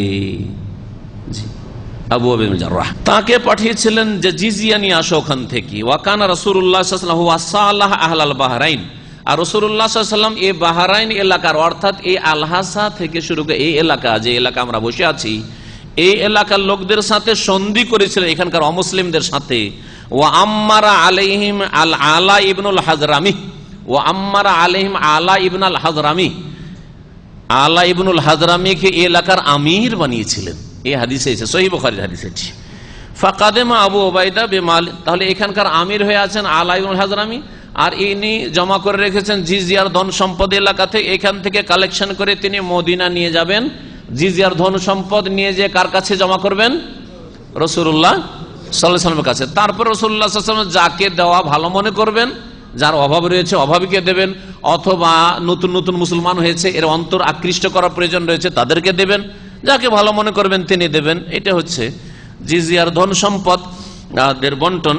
যাই হোক, রাসূলুল্লাহ সাল্লাল্লাহু আলাইহি ওয়াসাল্লাম বাহরাইন লোকদের সাথে সন্ধি করেছিলেন, এখানকার অমুসলিমদের সাথে, আর এখানকার আমির বানিয়েছিলেন আলা ইবনুল হাজরামিকে। আবু ওবাইদা এই বাহরাইন থেকে, অর্থাৎ এই এলাকা থেকে ধন সম্পদ নিয়ে মদিনায় পৌঁছিলেন গভীর রাতে। গভীর রাতে গিয়ে মদিনায় পৌঁছেছেন। মদিনার রাস্তা এখান থেকে উটের পিঠে কয়দিন লাগতে পারে বলুন তো দেখি, একটু চিন্তা করেন তো। প্রায় 1300-1400 কিলোমিটার, তাই না? 1300 কিলোমিটার যদি হয় তাহলে উটের পিঠে কতদিন লাগতে পারে? কতদিন লাগতে পারে একটু আনুমানিক বলেন। একদিনে যদি ধরেন 50 কিলোমিটার চলুক, 50 কিলোমিটার, তাহলে 1400, 100 চলতে পারবে?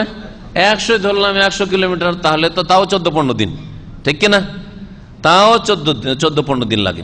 নবী করিম সাল্লাল্লাহু আলাইহি ওয়াসাল্লামকে 400 কিলোমিটার মদিনা থেকে মক্কা যেতে 1 সপ্তাহ লেগেছে। 1 সপ্তাহ গেছেন, 1 সপ্তাহ এসেছেন, 2 সপ্তাহ যাতায়াত, একটা করে উমরা করে ফিরে এসেছেন। আর আপনাদের এখান থেকে অনেকে সস্তা উমরা খুঁজে, একবার যাব আমার জন্য, আর বাপের জন্য, মায়ের জন্য, খালা ফুফুর জন্য, আর স্ত্রীর জন্য, এই যে বিয়ে করে এই বছরই রেখে এসছে যুবতী স্ত্রী, ওরও একটা উমরা করে আসবে, ওকেও ছাড়বে না, ওরও একটা উমরা করে আসবে। কবুল করুক আর নাই করুক আল্লাহ, আমি করব, এই হলো অবস্থা। এরকম উমরা কবুল হবে? এত সস্তা উমরা কবুল হবে? নবী করিম 7 দিনে যাচ্ছেন, 7 দিনে আসছেন, আর উমরা একটা করছেন, তাহলে 2 এর 1 হয়। আপনাদের এই এক সফরে 100টা রিয়াল খরচ করে বাসে গেলেন, আর তারা 4টা-5টা করে উমরা করে আসছেন। এত সুন্দর মাসলাটা নবী জানতেন না, আর না হয় জানতেন কিন্তু তার ইবাদতে অত আগ্রহ ছিল না। কোনটা বলবেন বলেন? কোনটা বলবেন? নবী সাল্লাল্লাহু আলাইহি ওয়াসাল্লাম মাসলাটা জানতেন আর আপনারা বেশি জেনে গেছেন নাকি? এটাও নয়। তাহলে নবী সাল্লাল্লাহু আলাইহি ওয়াসাল্লাম মাসলা জানতেন কিন্তু উমরা করার অত আগ্রহ ছিল না, একটাই করে ফিরে যেতেন তিনি। 7 দিন কষ্ট করে গেলেন, 7 দিন কষ্ট করে আসলেন, 14 দিনে একটা করে উমরা করে আসলেন। আপনি একবারই যাই ওই মসজিদে আয়েশা তানিমে যাবেন, রিয়ালেন 2 রিয়াল 2 রিয়াল 2 রিয়াল 2 রিয়াল, আর একটা করে উমরা সারা দিনে, ওই এশা পর্যন্ত 5টা উমরা শেষ। আউযুবিল্লাহ। বলেন নবীর আদর্শ বেশি ভালো না আপনাদের মন গড়া ধর্ম বেশি ভালো? কোনটা ভালো একটু চিন্তা করেন তো দেখি। কোয়ালিটি এগুলো হচ্ছে চাইনা কোয়ালিটি। এই যে 4টা-5টা করে উমরা করে আসে এক সফরে, চাইনা কোয়ালিটি। এই কোয়ালিটি বেশি দিন টিকবে না। দেখছেন খেলনা নিয়ে আসতে রাস্তাতে শেষ, বাচ্চাদের সাথে কোন সময় খেলনা নিয়ে রাস্তাতে আস্তে বাসা পৌঁছিতে পথে শেষ, বাসা পৌঁছে নিয়েও খেলনা ভেঙে শেষ। জি, তো ওই রকম আপনাদের এইসব উমরা কোয়ালিটি না।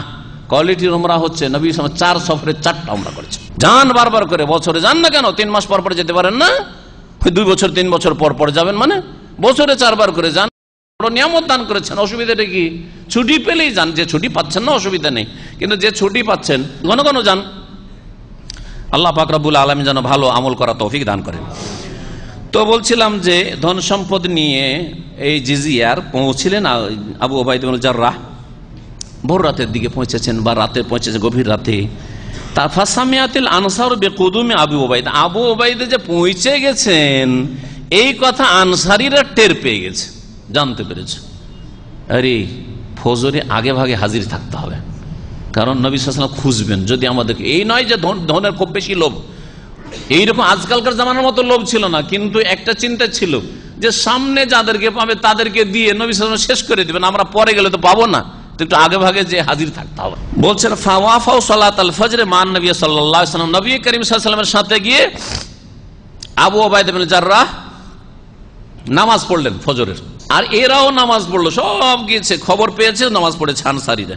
এমনিও সবাই নামাজ পড়ে, গিয়েছে মসজিদে, আগে ভাগে গিয়ে একবার হাজির। ফালাম্মান সারাফা তাআররাজু লাহু, যখন নবী করিম সাল্লাল্লাহু আলাইহি ওয়াসাল্লাম সালাম ফিরেছেন, তখন সাহাবীরা উঠে নবী সাল্লাল্লাহু আলাইহি ওয়াসাল্লামের সাথে দৌড় দিয়ে সালাম করছেন, সবাই দেখা সাক্ষাৎ করে তার রাজুল সালাম করছেন। হ্যাঁ, অন্য সময় হয়তো অত দেখা সাক্ষাতের ভিড় করেন না, ওই দিন ভিড় করে দেখা সাক্ষাৎ করছেন।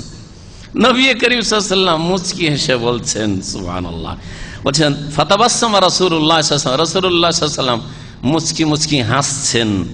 হিনা রাহুম, তাদের অবস্থা দেখে, যে দেখো ভিড় করে, এক তো সব আগের কাতারে এসে ভিড় আর এসে একবারে সালাম ফেরার সাথে সাথে সালাম আর দোয়া আর সাক্ষাৎ করা শুরু করেছে। সুম্মা কালা, তারপরে রাসূলুল্লাহ সাল্লাল্লাহু আলাইহি ওয়াসাল্লাম বললেন, আযুন্নুকুম সামিআতুম আন্না উবাইদা কাদিমা বিশাই। হ্যাঁ, আমার ধারণা যে তোমরা রাত্রেই খবর পেয়ে গেছো যে আবু উবাইদা কিছু নিয়ে এসেছে বাহরাইন থেকে, না? খবর পেয়ে গেছে তোমরা, এই এলাকা থেকে নিয়ে গেছে, খবর পেয়ে গেছে। কালু, সাহাবীরা বললেন আনসারী, আজাল ইয়া রাসূলুল্লাহ, হ্যাঁ অবশ্যই খবর পেয়েছি, তাই বলতো আগে ভাগে আপনার সাথে সাক্ষাৎ করছি, খবর পেয়েছি। কালা, নবী সাল্লাল্লাহু আলাইহি ওয়াসাল্লাম বলেন, ফাবশিরু, সুসংবাদ নাও, দুর্নীতি নেই নবী সাল্লাল্লাহু আলাইহি ওয়াসাল্লামের কাছে। নবী সাল্লাল্লাহু আলাইহি ওয়াসাল্লাম বলছেন, আমার কাছে যদি পাহাড়ের সমান ধন সম্পদ, স্বর্ণ আর চাঁদি চলে আসে, আমি একটি রাতও পার হইতে দেব না। ডানে সামনে বামে আগে পিছে খরচ করে আমি শেষ করে দেবো। এ হচ্ছে নবী করিম সাল্লাল্লাহু আলাইহি ওয়াসাল্লামের হাদিস। জি হ্যাঁ, এই নয় যে আমাদের দেশের সর্দার আর মাতাব্বরদের মতো, যে প্রথম দিকে ওই চামড়ার পয়সা আর ফেতরার পয়সা এরা জমা করার পরে প্রথম দিকে বলে যে এত তাড়াতাড়ি চলে এসছো, চামড়া টামড়া বিক্রি করি, তারপরে টাকা গোটা আছে একটু খুচরা খাচরি করি আর তারপরে দেবো। 2 দিন 3 দিন যখন হয়ে গেছে তখন বলছি এত দেরি করে এসছে, এখনো পাওয়া যায়, সব শেষ হয়ে গেছে, সব শেষ হয়ে গেছে। আল্লাহ, ছোট কাল থেকে মেলা সর্দারকে এরকম দেখেছি। আমাদের এলাকায় সর্দারি সিস্টেম আছে, মানে গ্রামের ওই ফেতরা চামড়া জমা করতে হবে। আর এরা অধিকাংশই খেয়ানতকারী, এরা অধিকাংশই মেরে খায়, আর মেরে না খেলেও ভাগ বসায়। কিসের ভাগ বসায় জানেন? বলছে 8 ভাগের 1 ভাগ আমার। তাহলে ধরেন যদি 8,000 টাকা, কম করে ধরলে 8,000 টাকা থাকে যদি গ্রামের পয়সা, তাহলে 1,000 টাকার ভাগ বসে আছে। 80,000 হইলে 10,000 ভাগ বসে আছে, ঠিক কিনা? এইরকম ভাগ বসে, অথচ এদের জন্য ভাগ না, ভাগ কার? যে ব্যক্তি ফুল টাইম দিয়ে এই ক্ষেত্রে কাজ করবে তার জন্য, আর নিজের সংসারও করছে, জমি জায়গা দেখাশোনাও করছে, চাকরি ডিউটিও করছে, আর একটু গ্রামের পয়সাগুলি একটু দান খেরাত করছে, ওর জন্য ভাগ কখনো জায়েজ না। এইসব সর্দার মাতবরদের জন্য এসব খাওয়া হারাম, এদের রিজিক। এইরকমই যারা কালেকশন করে, মাদ্রাসার চাঁদা কালেকশন করে বা কোনো সংগঠনের চাঁদা কালেকশন করে, ওরা ভাগ বসায় যে 25%, এমনকি 50% পর্যন্ত। আরে যদি 10,000 টাকা আদায় করে তো চাঁদাকারী 50% নিয়ে যায়, 5,000 টাকা নিয়ে যায়।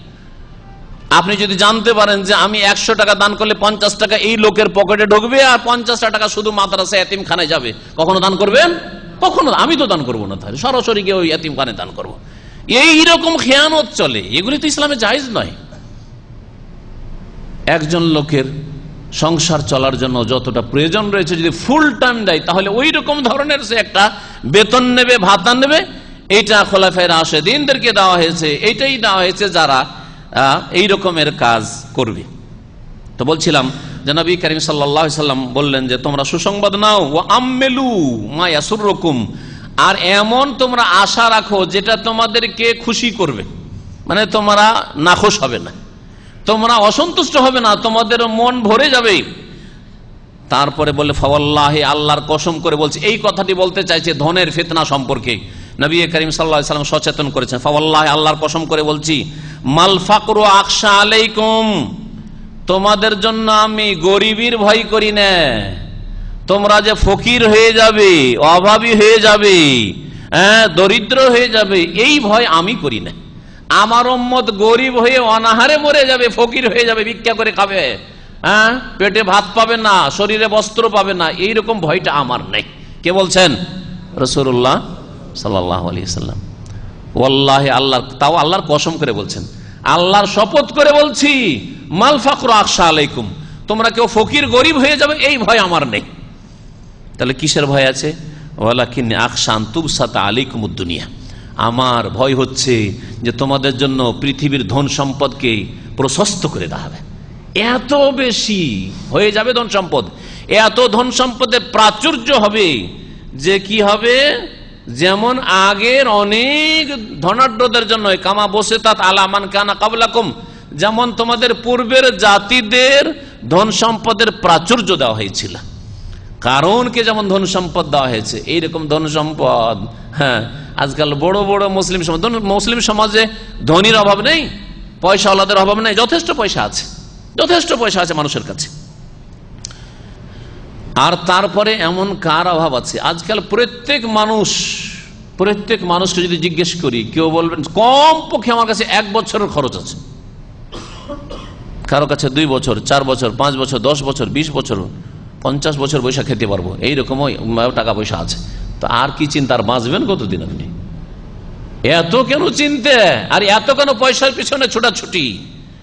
নবী সাল্লাল্লাহু আলাইহি ওয়াসাল্লাম বলছেন যে আমি ভয় করছি যে তোমাদের জন্য দুনিয়াকে প্রশস্ত করে দেওয়া হবে, যেমন আগের জাতির জন্য দুনিয়াকে প্রশস্ত করে দেওয়া হয়েছে। ফাতানাফাসুহা, আগের জাতিরা যেমন ঝাঁপ দিয়ে পড়েছিল দুনিয়ার ওপর, সেই রকমই তোমরাও ঝাঁপ দিয়ে পড়বে। কামা তানাফাসুহা, যখন তোমরা দুনিয়ামুখী হয়ে ঝাঁপ দেবে দুনিয়া হাসিল করার জন্য, ধন সম্পদ অর্জন করার জন্য, ফাতুহলিকুম কামা আহলাকাতহুম, তোমাদেরকে এই তোমাদের ধন সম্পদ ধ্বংস করে দেবে যেমন আগের জাতিরা ধন সম্পদের কারণে ধ্বংস হয়েছে।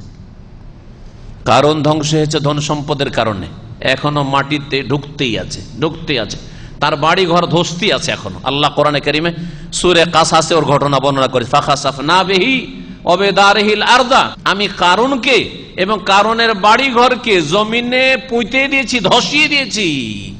ফামা কানা লাহু মিন ফিয়াতিন ইয়ানসুরুনাহু মিন দুনিল্লাহ, আল্লাহ ছাড়া তার সাহায্য করার কোনো শক্তি হয়নি, কেউ তাকে রক্ষা করতে পারেনি। ফিরআউনকে তার নেতৃত্বের অহংকারের জন্য আল্লাহ পাক ধ্বংস করেছেন, ডুবিয়ে ধ্বংস করেছেন। যেই পানির অহংকার করেছিল, পানির অহংকার কি করেছে জানেন? হাযিহিল আনহারু তাজরি মিন তাহতি মূসা, তুমি আমাকে এসব কি শুনাইতে এসছো? আমি তো রব, আমি তো প্রভু, কারণ আমার রাজ প্যালেসের নিচে দিয়ে পানি প্রবাহিত, পানির উপর অহংকার করেছিল, পানির ওপর চেপে আমি রাজত্ব করছি, দেখো আমার বাড়ি ঘরের নিচে দিয়ে ঝর্ণা প্রবাহিত রয়েছে। আল্লাহ বলে তুই পানি নিয়ে অহংকার করিস, যে তুই পানির ওপর চেপে রাজত্ব করছিস, তোকে পানিতে ডুবিয়ে ধ্বংস করবো। আল্লাহ পানিতে ডুবিয়ে ধ্বংস করেছেন, পানিতে ডুবিয়ে আল্লাহ পাক ধ্বংস করেছেন। আদ সম্প্রদায় তারা বলেছিল মান আসাদ্দু মিন্না কুওয়া, আমাদের চাইতে বেশি শক্তিশালী কোন জাতি আছে দুনিয়ায়? কোন জাতি পয়দা হয়নি আমাদের চাইতে। এই আদ জাতি ওমান আর এই দুবাই যে আরব আমিরাত রয়েছে, আর আপনার এইসব এলাকা যেটা এমটি কোয়ার্টার ইংরেজিতে বলে, আর রবুল খালি আরবিতে বলে, এই এলাকা একেবারে এখনো 1/4 সৌদি আরবের শূন্য হয়ে রয়েছে। এই এলাকার কোন একটি জায়গায় এদেরকে ধ্বংস করা হয়েছে। এরাই বলেছিল আমাদের চাইতে ধনে জনে আর শারীরিক শক্তিতে পৃথিবীর কোন জাতি শক্তিশালী নেই। আল্লাহ বলেছিলেন তাদেরকে, আওয়ালাম ইয়ারাও, তোমরা কি একটু দেখো না যে আন্নাল্লাহ আল্লাযী খালাকাহুম, যে আল্লাহ এদেরকে সৃষ্টি করেছেন, আদ জাতি শক্তিশালী জাতিকে, তিনি তাদের চাইতে বেশি শক্তিধর। হুয়া আশাদ্দু মিনহুম কুওয়া, তোমাদের চাইতে অনেক অনেক শক্তিশালী আল্লাহ রাব্বুল আলামিন। একটু ভয় লাগে না আল্লাহ পাককে বলে? নবী করিম সাল্লাল্লাহু আলাইহি সাল্লামের একটি হাদিস তিরমিজিতে রয়েছে, লিকুল্লি উম্মাতিন ফিতনাহ, নবী সাল্লাল্লাহু আলাইহি ওয়াসাল্লাম বলেছেন ইন্না লিকুল্লি উম্মাতিন ফিতনা, প্রত্যেক উম্মত ফিতনায় লিপ্ত হবে, কোন না কোন ফিতনা। কোন জাতি নারীর ফিতনায় পড়বে, কোন জাতি নেতৃত্বের ফিতনায় পড়বে, কোন জাতি আর কিছুরই ফিতনাতে পড়বে, কিন্তু আমার জাতি কিসের ফিতনায় পড়বে? পয়সার ফিতনা। ফিতনা তো উম্মতি আল মালু, আর আমার উম্মতের ফিতনা হচ্ছে ধন সম্পদ। ধন সম্পদ বড় ফিতনা। এই ধন সম্পদ আকীদা আমলকে নষ্ট করেছে, যার ফলে দিন শিখতে চান না, দিন শিখার সময় হয় না। একজন ড্রাইভার ট্যাক্সি চালায়, কয়েক বছর আগের ঘটনা, সে আমার বাসার নিচে একজন আমার গেস্টকে বাইরে থেকে এসছে, বাহরাইন থেকে এসছে, পৌঁছাইতে এসছে অথবা নিতে এসছে। তাকে বলছি যে মাশাআল্লাহ আল্লাহ পাক যথেষ্ট আপনাদেরকে দিয়েছেন, আসেন। যখন নিচে মেহমানকে রিসিভ করলাম, তখন ওকে একটু মনে করলাম যে একটু বাংলা ভাষীতে একটু উপদেশ দিই, আসেন সেন্টারে মাঝে মাঝে আসেন, কিছু দিন শিখেন। বলছে হুজুর সময় হয় না। কি হয় না? সময় হয় না। একটা ট্রিপ এতে গেলে সে আমার গেস্টের কাছ থেকে 500 রিয়াল নিয়েছে, শুধু যাওয়া 500 রিয়াল, আসা 500 রিয়াল। তাহলে এখান থেকে বাহরাইন মাত্র এখান থেকে পার হইতে আর শহর পর্যন্ত 100 কিলোমিটার, মানামা পর্যন্ত 100 কিলোমিটার। 100টা কিলোমিটার পৌঁছে দিলে 100 কিলোমিটার পৌঁছে 500 রিয়াল। এইদিকে 400 কিলোমিটার রিয়াজ পর্যন্ত চলে যান, তাও 400-500 পাওয়া মুশকিল হয়ে যাবে অনেক সময়, ঠিক না? কিন্তু এখানে কত সুবিধা, এখান থেকে 100 কিলোমিটার পৌঁছে দিলেই 500 রিয়াল পেয়ে গেল। পয়সাতে এমন করে গ্রাস করেছে। এটা একটা উদাহরণ দিলাম। এইরকম এর চাইতে বেশি লোভী, এর চাইতে বেশি দুনিয়ামুখী অনেকে আছে। সময় হয় না দিন শিখার। কখন সময় হবে? যেই দিন মালাকুল মউত এসে গলাটা টিপে ধরবে, সেই দিন বলবে রব্বির জীবন, আল্লাহ আমাকে সময় দাও। হ্যাঁ, আল্লাহ আমাকে সময় দাও। লাউলা আখারতানি ইলা আজালিন করিব, আল্লাহ একটু যদি ছাড়তে, একটু যদি সময় দিতে, ফাসাদদাকা ওয়া আকুম মিনাস সলিহিন, ভালো মানুষ হয়ে চলে আসতাম, দান খায়রাত করতাম, আর দিন শিখতাম, ইত্যাদি ইত্যাদি, নামাজ পড়তাম, এই সব কথা বলবে। কিন্তু ওয়ালা ইউআখিরাল্লাহু নাফসান ইযা জা আজালুহা, যখন মওত চলে আসবে আর কাউকে আল্লাহ পাক ছাড়বেন না। নবী করিম সাল্লাল্লাহু আলাইহি সাল্লামের একটি হাদিস আর শোনাই, আর এই দিয়ে আলোচনা শেষ করে দেব, কারণ কথা লম্বা হয়ে যাচ্ছে। আনাস রাদিয়াল্লাহু তাআলা আনহু থেকে বর্ণিত রয়েছে, বলছেন মান কানাতিল আখিরাতু হাম্মাহু, কারো যদি আখিরাত টার্গেট হয়, আপনি আখিরাতটাকে লক্ষ্য উদ্দেশ্য বানান, জাআলাল্লাহু গিনাহু ফি কলবিহি, তাহলে আল্লাহ তার মনটাকে অভাব মুক্ত করে দিবেন। মনের ধনী, আসল ধনী মনের ধনী, কিন্তু আসল ধনী পকেট গরম থাকলে ধনী হয় না, আর ব্যাংকে অনেক টাকা থাকলে ধনী হয় না, আর ভালো ভালো বাড়ি আর গাড়ি থাকলে ধনী হয় না। আসল ধনী কে? যার মনটা ধনী, মনের ধনী। আলহামদুলিল্লাহ অনেক ভালো আছি, অনেক ভালো আছি, যে বলতে পারবে, মন থেকে যে বলতে পারবে, সে সবচেয়ে বড় ধনী। যার আখিরাত লক্ষ্য উদ্দেশ্য হবে, তার অন্তরকে আল্লাহ অভাব মুক্ত করে দেবেন। ওয়াজামা আল্লাহু শামলাহু, আর আল্লাহ তার কাজকর্মগুলোকে সুষ্ঠুভাবে পরিচালিত করবেন। সব কাজ আলহামদুলিল্লাহ, আপনার ছেলেমেয়েরা লেখাপড়া করে যাচ্ছে, আপন গতিতে সুন্দর লেখাপড়া করে যাচ্ছে, বাঁকা পথে কেউ যায় না, যেমনই সাবালক হচ্ছে 5 ওয়াক্ত নামাজ পড়ে যাচ্ছে, বাপ মার আদব কায়দা আর খেয়াল লাগছে, ইত্যাদি ইত্যাদি, সুষ্ঠুভাবে চলে যাচ্ছে। আপনার কাজকর্ম চাকরি আলহামদুলিল্লাহ যেটাতে লেগে আছে আলহামদুলিল্লাহ সুষ্ঠুভাবে চলে যাচ্ছে। অথবা এক জায়গা থেকে চাকরি ছুটলে আরেক জায়গায় লাগতে আর দেরি লাগে না, এমন নয় যে পেরেশান হয়ে আছেন, এরকম না। আল্লাহ পাক কাজকর্মগুলিকে সুষ্ঠুভাবে পরিচালনা করবেন যদি আপনি আখিরাতকে লক্ষ্য উদ্দেশ্য বানান। আর ওয়াতাথুদ দুনিয়া ওয়াহিয়া রাগিমা, আর দুনিয়া বাধ্য হয়ে আপনার পায়ের তলায় লুটিয়ে পড়বে। দুনিয়া লুটিয়ে পড়বে। দুনিয়ার দিকে যদি আপনি লাফিয়ে না যান, দুনিয়া আপনার দিকে আসবে, দুনিয়া আপনার দিকে আসবে। ভালো করে মনে রাখেন, এই হাদিস বলে ওমান কানাতিদ দুনিয়া হাম্মাহু, আর যদি কারো লক্ষ্য উদ্দেশ্য দুনিয়া হয়, পয়সা, পয়সা ছাড়া কিছু বুঝে না, এটা হচ্ছে লক্ষ্য উদ্দেশ্য, যার ফলে ফরজ নামাজ ছেড়ে দিয়েছে, যার ফলে শরীরটাকে নামাজের সময় আরামদায়ী শুয়ে, অথবা নামাজের সময় হিসাব নিকাশ করে, নামাজের সময়তে রুজি রোজগার করে, নামাজ ছেড়ে দিয়ে অন্যান্য দুনিয়ার কাজ করে ইত্যাদি। যদি এইরকম হয়, দুনিয়া যদি লক্ষ্য উদ্দেশ্য হয়ে যায়, জাআলাল্লাহু ফাকরাহু বাইনা আইনাইহি, তার দুই চোখের সামনে শুধু অভাব দেখবে আর অভাব দেখবে, অভাব ছাড়া কিছু নজরে আসবে না। কি করবো রে, কি করে খাবো, কি করে খাবো, ছেলে মেয়ে কি করে খাবে, ছেলে মেয়ে কি করে মানুষ হবে, আর কখন যে বাড়ি করব, কখন যে কি হবে, এই চিন্তা করতে করতে কখন হার্ট অ্যাটাক হয়ে যাবে। ওয়াফাররাকা আলাইহি শামলাহু, আর তার কাজকর্মগুলিকে আল্লাহ ছিন্ন ভিন্ন করে দেবেন, বিক্ষিপ্ত করে দেবেন। যেখানে যাবেন সেখানে বালা মুসিবতের শেষ নেই, বালা মুসিবতের শেষ নেই, ছিন্ন ভিন্ন করে দেবেন। ওয়ালাম ইয়াতিহি মিনাদ দুনিয়া ইল্লা মা কুতিবা লাহু, আর দুনিয়ার অতটাই আসবে যতটা তার লিখনিতে আছে, ভাগ্যের বেশি কখনো সে টেনে নিয়ে আসতে পারবে না। তিরমিজির হাদিস, এবং হাদিসটি হচ্ছে সহিহ। এই দুনিয়া পয়সা বড়ই ফিতনা, সুতরাং এই পয়সার ফিতনা থেকে বাঁচবেন। পয়সা ফিতনা মানুষের জন্য 3টি ক্ষেত্রে, এই কথাটি বলে শেষ করে দিই। কোরআনের আয়াত বলা আমার শেষ, আর নবী সাল্লাল্লাহু আলাইহি ওয়াসাল্লামের হাদিস বলা শেষ। এই কোরআন এবং হাদিসের আলোকে মানুষের জন্য পয়সা ফিতনা 3টি ক্ষেত্রে। একটা হচ্ছে উপার্জনের ক্ষেত্রে, পয়সা হাসিল করার ক্ষেত্রে অনেকেই ফিতনায় গিয়ে পড়ে, আছাড় গিয়ে পড়ে। হাসিল করতে গিয়ে, পয়সা উপার্জন করতে গিয়েই পাপে লিপ্ত হয়, হারাম পথ অবলম্বন করে। এটা এক ফিতনা, এই ফিতনা থেকে বাঁচতে হবে। দ্বিতীয় হচ্ছে পয়সার ফিতনা, পয়সা ইনভেস্ট করতে গিয়ে। পয়সা হাসিল করে নিয়েছেন, হাসিল করার পর ইনভেস্ট করছেন, মানে পয়সাকে আপনি বাড়াইবেন। এখন বাড়াতে গিয়ে হালাল রাস্তাও আছে, হারাম রাস্তা আছে, ঠিক না? কিন্তু হালাল রাস্তা দেখছেন বেশি বাড়বে না, হালাল রাস্তায় বেশি বাড়বে না, তখন হারাম রাস্তা করছে। হালাল রাস্তায় যদি মোজারাবাতে ইসলামী ব্যাংকে রাখি, অথবা যদি আমি কাউকে, আমার বিশ্বস্ত ব্যক্তিকে ব্যবসা বাণিজ্য দিই, তাহলে অল্প স্বল্প বাড়বে, আবার ওতে একটা রিস্ক আছে, কারণ লাভেও যেমন শরিক থাকবো তেমনি লসেও শরিক থাকতে হবে। তেজারত, ব্যবসা করার ইসলামিক তরিকা হচ্ছে যে লাভ লাভ দুটোতে আপনাকে শরিক থাকতে হবে। লাভ হলে লাভ পাবেন, আর লস হলে লসও স্বীকার করতে হবে। আপনি এই ঝুঁকিতে কেন থাকবেন? নিশ্চিত হতে চান, দিলেন ফিক্সড ডিপোজিট করে, সুদি ব্যাংকে ফিক্সড ডিপোজিট করে দিলেন, হারাম। অথবা দেখছেন যে সুদি ব্যাংকে যদি হয় তো কম সম কত পাবো, 13%, 13% অথবা 15%, আরো বেশি পাওয়া যায়, আরো কম। না না, সুদি ব্যাংক আছে 13-14 এরকম আছে, আমার জানা আছে। ফিক্সড আর কি, ফিক্সড ডিপোজিট যারা করে 1 বছর অথবা 5 বছর, এগুলো বলার দরকার না, কারণ সব হারাম। এটাও হারাম, কিন্তু এর চাইতে বড় হারামের উপর হারাম আছে, হারামের উপর হারাম আছে। যদি ব্যক্তি পর্যায়ে সুদের উপর টাকা দিই, তাহলে বাৎসরিক না, মাসে এত টাকা বেশি দিতে হবে, এত %। বছরে আপনার হয়তো 10% আসছে, এখানে মাসে 10% কি তারও বেশি, 15%, 20% এরকম করে সুদ খায়, এইরকম করে সুদ খায়। অথবা বন্ধকের জমি, টাকা পাঠিয়ে দিলেন বাপের কাছে, আর বাপ তো দিন সম্পর্কে কিছুই জানেন না, ছেলের টাকা পেয়েছে, বন্ধকের জমি ধরে রেখে দিয়েছে। টাকা 50,000 দিয়েছেন, 50,000ই 5 বছর পরে ফিরিয়ে নেবেন, আর ওর জমিটা 5 বছর ধরে লাভে থেকে খেতে থাকবেন, আর আপনি নিজের জন্য হালাল করে নিয়েছেন।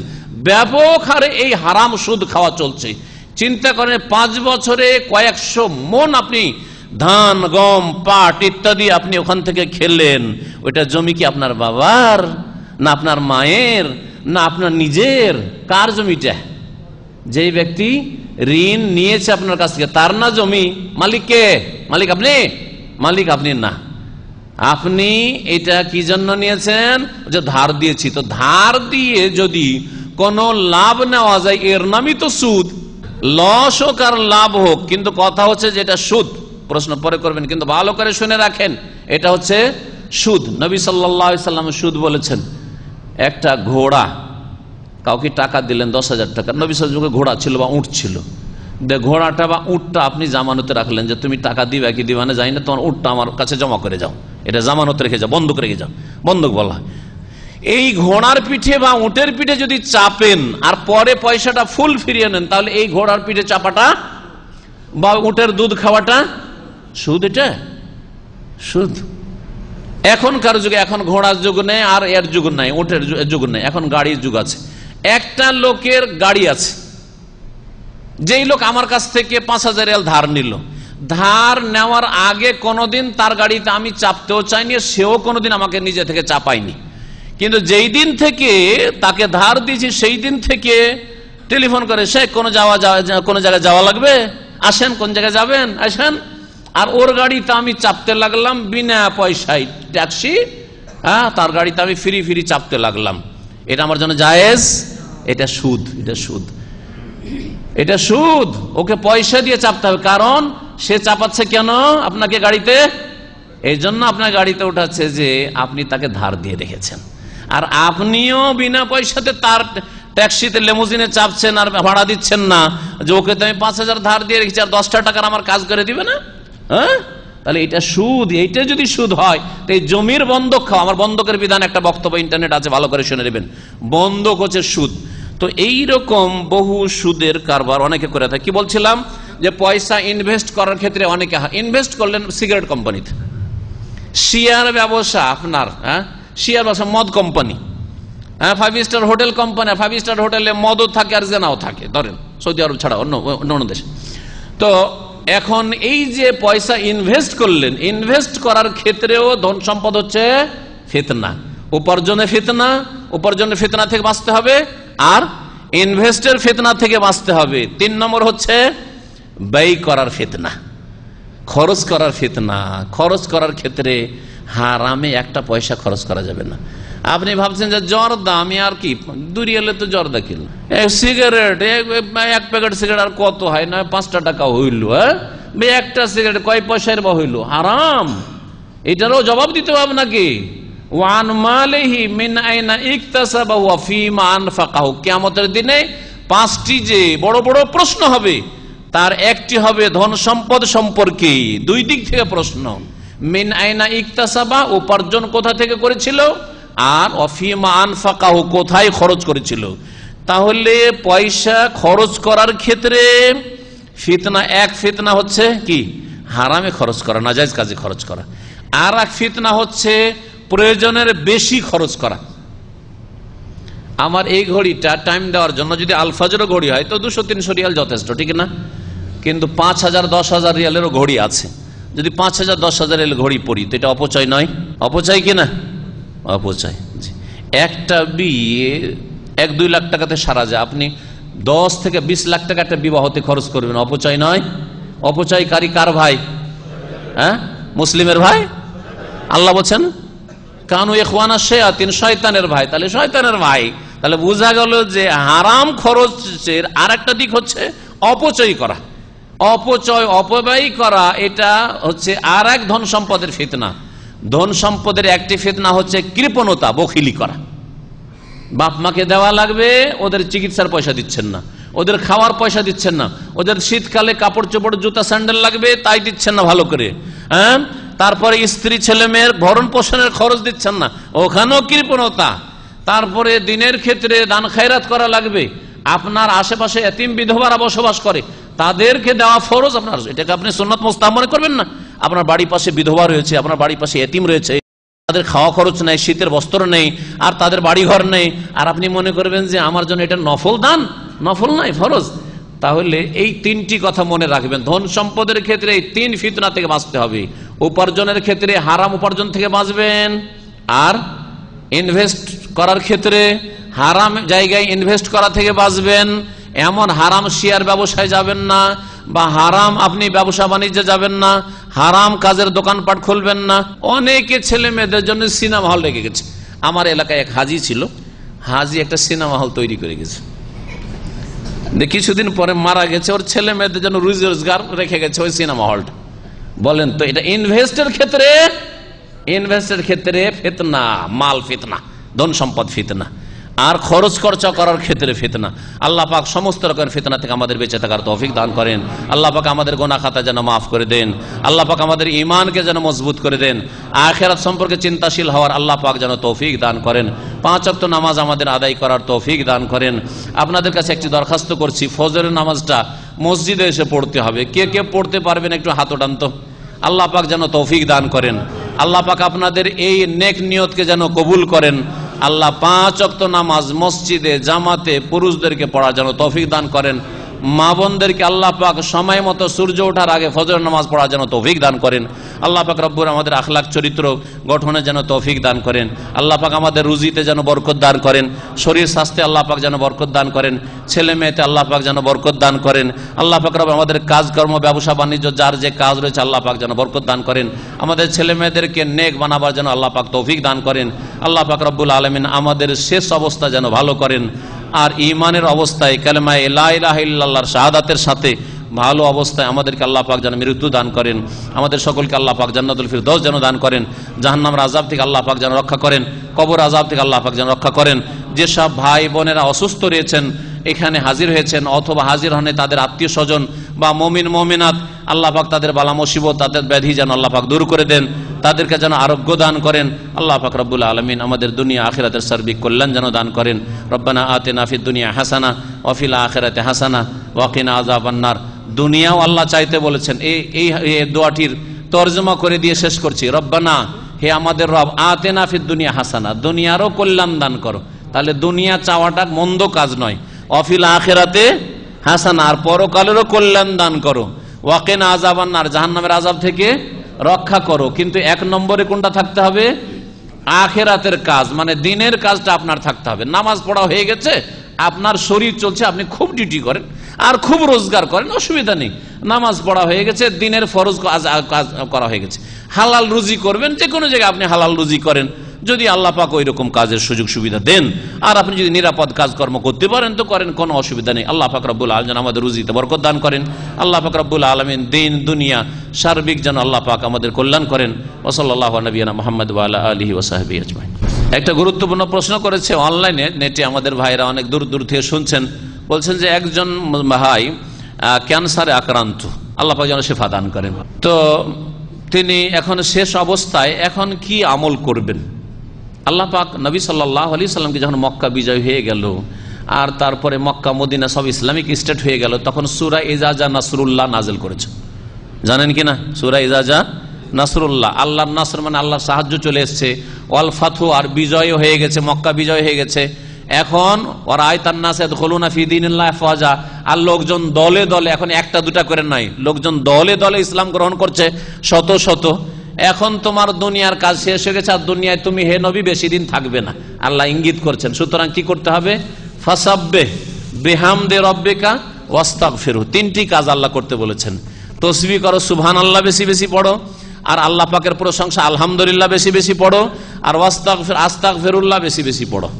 হ্যাঁ, এই জন্য নবী সাল্লাল্লাহু আলাইহি ওয়াসাল্লাম এই আয়াত নাজিল হওয়ার পরে মা আয়েশা বলছেন, সহিহ বুখারীতে রয়েছে, সেজদাতে আর রুকুতে নবী সাল্লাল্লাহু আলাইহি ওয়াসাল্লাম বলতেন সুবহানাকা আল্লাহুম্মা ওয়া বিহামদিকা আল্লাহুম্মা গফিরলি, এই বলতেন। আর না হলে এইভাবে বলেন সুবহানাল্লাহি ওয়া বিহামদিহি সুবহানাল্লাহিল আযীম। এগুলি হচ্ছে সহিহ বুখারীর শেষ হাদিস। এটা দুটো কথা খুব হালকা, আমার একবার বা দুইবার বলা হয়ে গেল, সুবহানাল্লাহি ওয়া বিহামদিহি সুবহানাল্লাহিল আযীম। নবী সাল্লাল্লাহু আলাইহি ওয়াসাল্লাম বলছেন যে জবানে খুব হালকা, আর আল্লাহর কাছে হাবিবাতান ইলার রহমান খুব প্রিয়, আর সাকিলাতান ফিল মিজান, কিয়ামতের দিন দাঁড়ি পাল্লাতে অনেক ভারী হবে, সেটা হচ্ছে সুবহানাল্লাহি ওয়া বিহামদিহি সুবহানাল্লাহিল আযীম। আরো যদি বলতে পারেন সুবহানাল্লাহি ওয়া বিহামদিহি আদাদা খালকিহি ওয়া রিদা নাফসিহি ওয়া জিনাতা আরশিহি ওয়া মিদাদা কালিমাতিহি। শেষ জীবনে আল্লাহ পাকের রহমত এবং মাগফিরাত ক্ষমা চাইতে হবে, সেজন্য আস্তাগফিরুল্লাহ ওয়া আতুবু ইলাইহি বলবেন, আস্তাগফিরুল্লাহ ওয়া আতুবু ইলাইহি। আর এর চাইতে আরেকটি দোয়া আছে একটু বাড়িয়ে, আস্তাগফিরুল্লাহ আল্লাযী লা ইলাহা ইল্লা হুয়াল হাইয়ুল কাইয়্যুম ওয়া আতুবু ইলাইহি। এই দুটি দোয়া হাদিসে রয়েছে। আর আমার দেশে যে মাহফিলে পড়ে আস্তাগফিরুল্লাহ রব্বি মিন কুল্লি যামবি ওয়া আতুবু ইলাইহি, এটা কোনো হাদিসে নেই। রব্বি মিন কুল্লি যামবি একটু মাঝখানে বাড়িয়ে দিয়েছে, আস্তাগফিরুল্লাহ ওয়া আতুবু ইলাইহি টুকু আছে, রব্বি মিন কুল্লি যামবি বাড়ানো। আমাদের দেশে একটু বাড়ানো অভ্যাস আছে, বা খোঁজ খবর না রেখে দেখা দেখি শোনাশুনি সবার কাছ থেকে শুনেছে, এরকম পড়তে আছে, চলে আসছে। সবচেয়ে ভালো নবী সাল্লাল্লাহু আলাইহি ওয়াসাল্লাম মোবারক জবান থেকে যে দোয়াগুলি বেরিয়েছে, যে তওবা ইস্তেগফারগুলি বেরিয়েছে, ওগুলো আপনি বলার চেষ্টা করবেন। আস্তাগফিরুল্লাহ ওয়া আতুবু ইলাইহি, আস্তাগফিরুল্লাহ আল্লাযী লা ইলাহা ইল্লা হুয়াল হাইয়ুল কাইয়্যুম ওয়া আতুবু ইলাইহি। তারপরে লা হাওলা ওয়ালা কুওয়াতা ইল্লা বিল্লাহ। আরেকটি দোয়া বলতে বলবো, ইউনূস আলাইহিস সালামের দোয়া, কি? লা ইলাহা ইল্লা আনতা সুবহানাকা ইন্নী কুনতু মিনাজ জালিমিন। এবং যে ভাইকে ক্যান্সার হয়েছে তাকে বলবো, বা যাকে আল্লাহ না করে কাউকে হয়, যদি এইরকম হয়, তাহলে জমজমের পানি যদি পারেন তো বেশি বেশি পান করবেন। অনেক এইরকম সত্য ঘটনা রয়েছে যে সারা দুনিয়া ফেরত, ইউরোপ থেকে চিকিৎসা করে ফেরত, বলছে আর বাঁচবে না, যাও কয়েকদিন বাড়িতে খাওয়া দাওয়া ভালো করে, বা শেষ। তারপরে 6 মাস ধরে মক্কায় এসে থাকতো হোটেলে, আর শুধু জমজমের পানি খেত, জমজমের পানি খেয়ে খেয়ে আলহামদুলিল্লাহ ভালো হয়ে চলে গেছে। মরক্কোর এক মহিলা ভালো হয়ে গেছে, সত্য ঘটনা, মদিনা ইউনিভার্সিটির এক প্রফেসর আমাদেরকে শুনিয়েছেন একবারে। এইরকমই একটা ঘটনা না, বহু ঘটনা। তো জমজমের শিফা রয়েছে, জমজম পানি বিশ্বাসের সাথে ইয়াকিনের সাথে পান করবেন, এটা চেষ্টা করেন যদি পারেন, তাহলে জমজম পানি ওই ভাইয়ের কাছে পৌঁছাবার আল্লাহ পাক যেন তৌফিক দান করেন, আল্লাহ আমাদের যেন শেফা দান করেন। ওয়া সাল্লাল্লাহু আলা নবিয়িনা মুহাম্মদ ওয়া আলা আলিহি ওয়া সাহবিহি আজমাইন।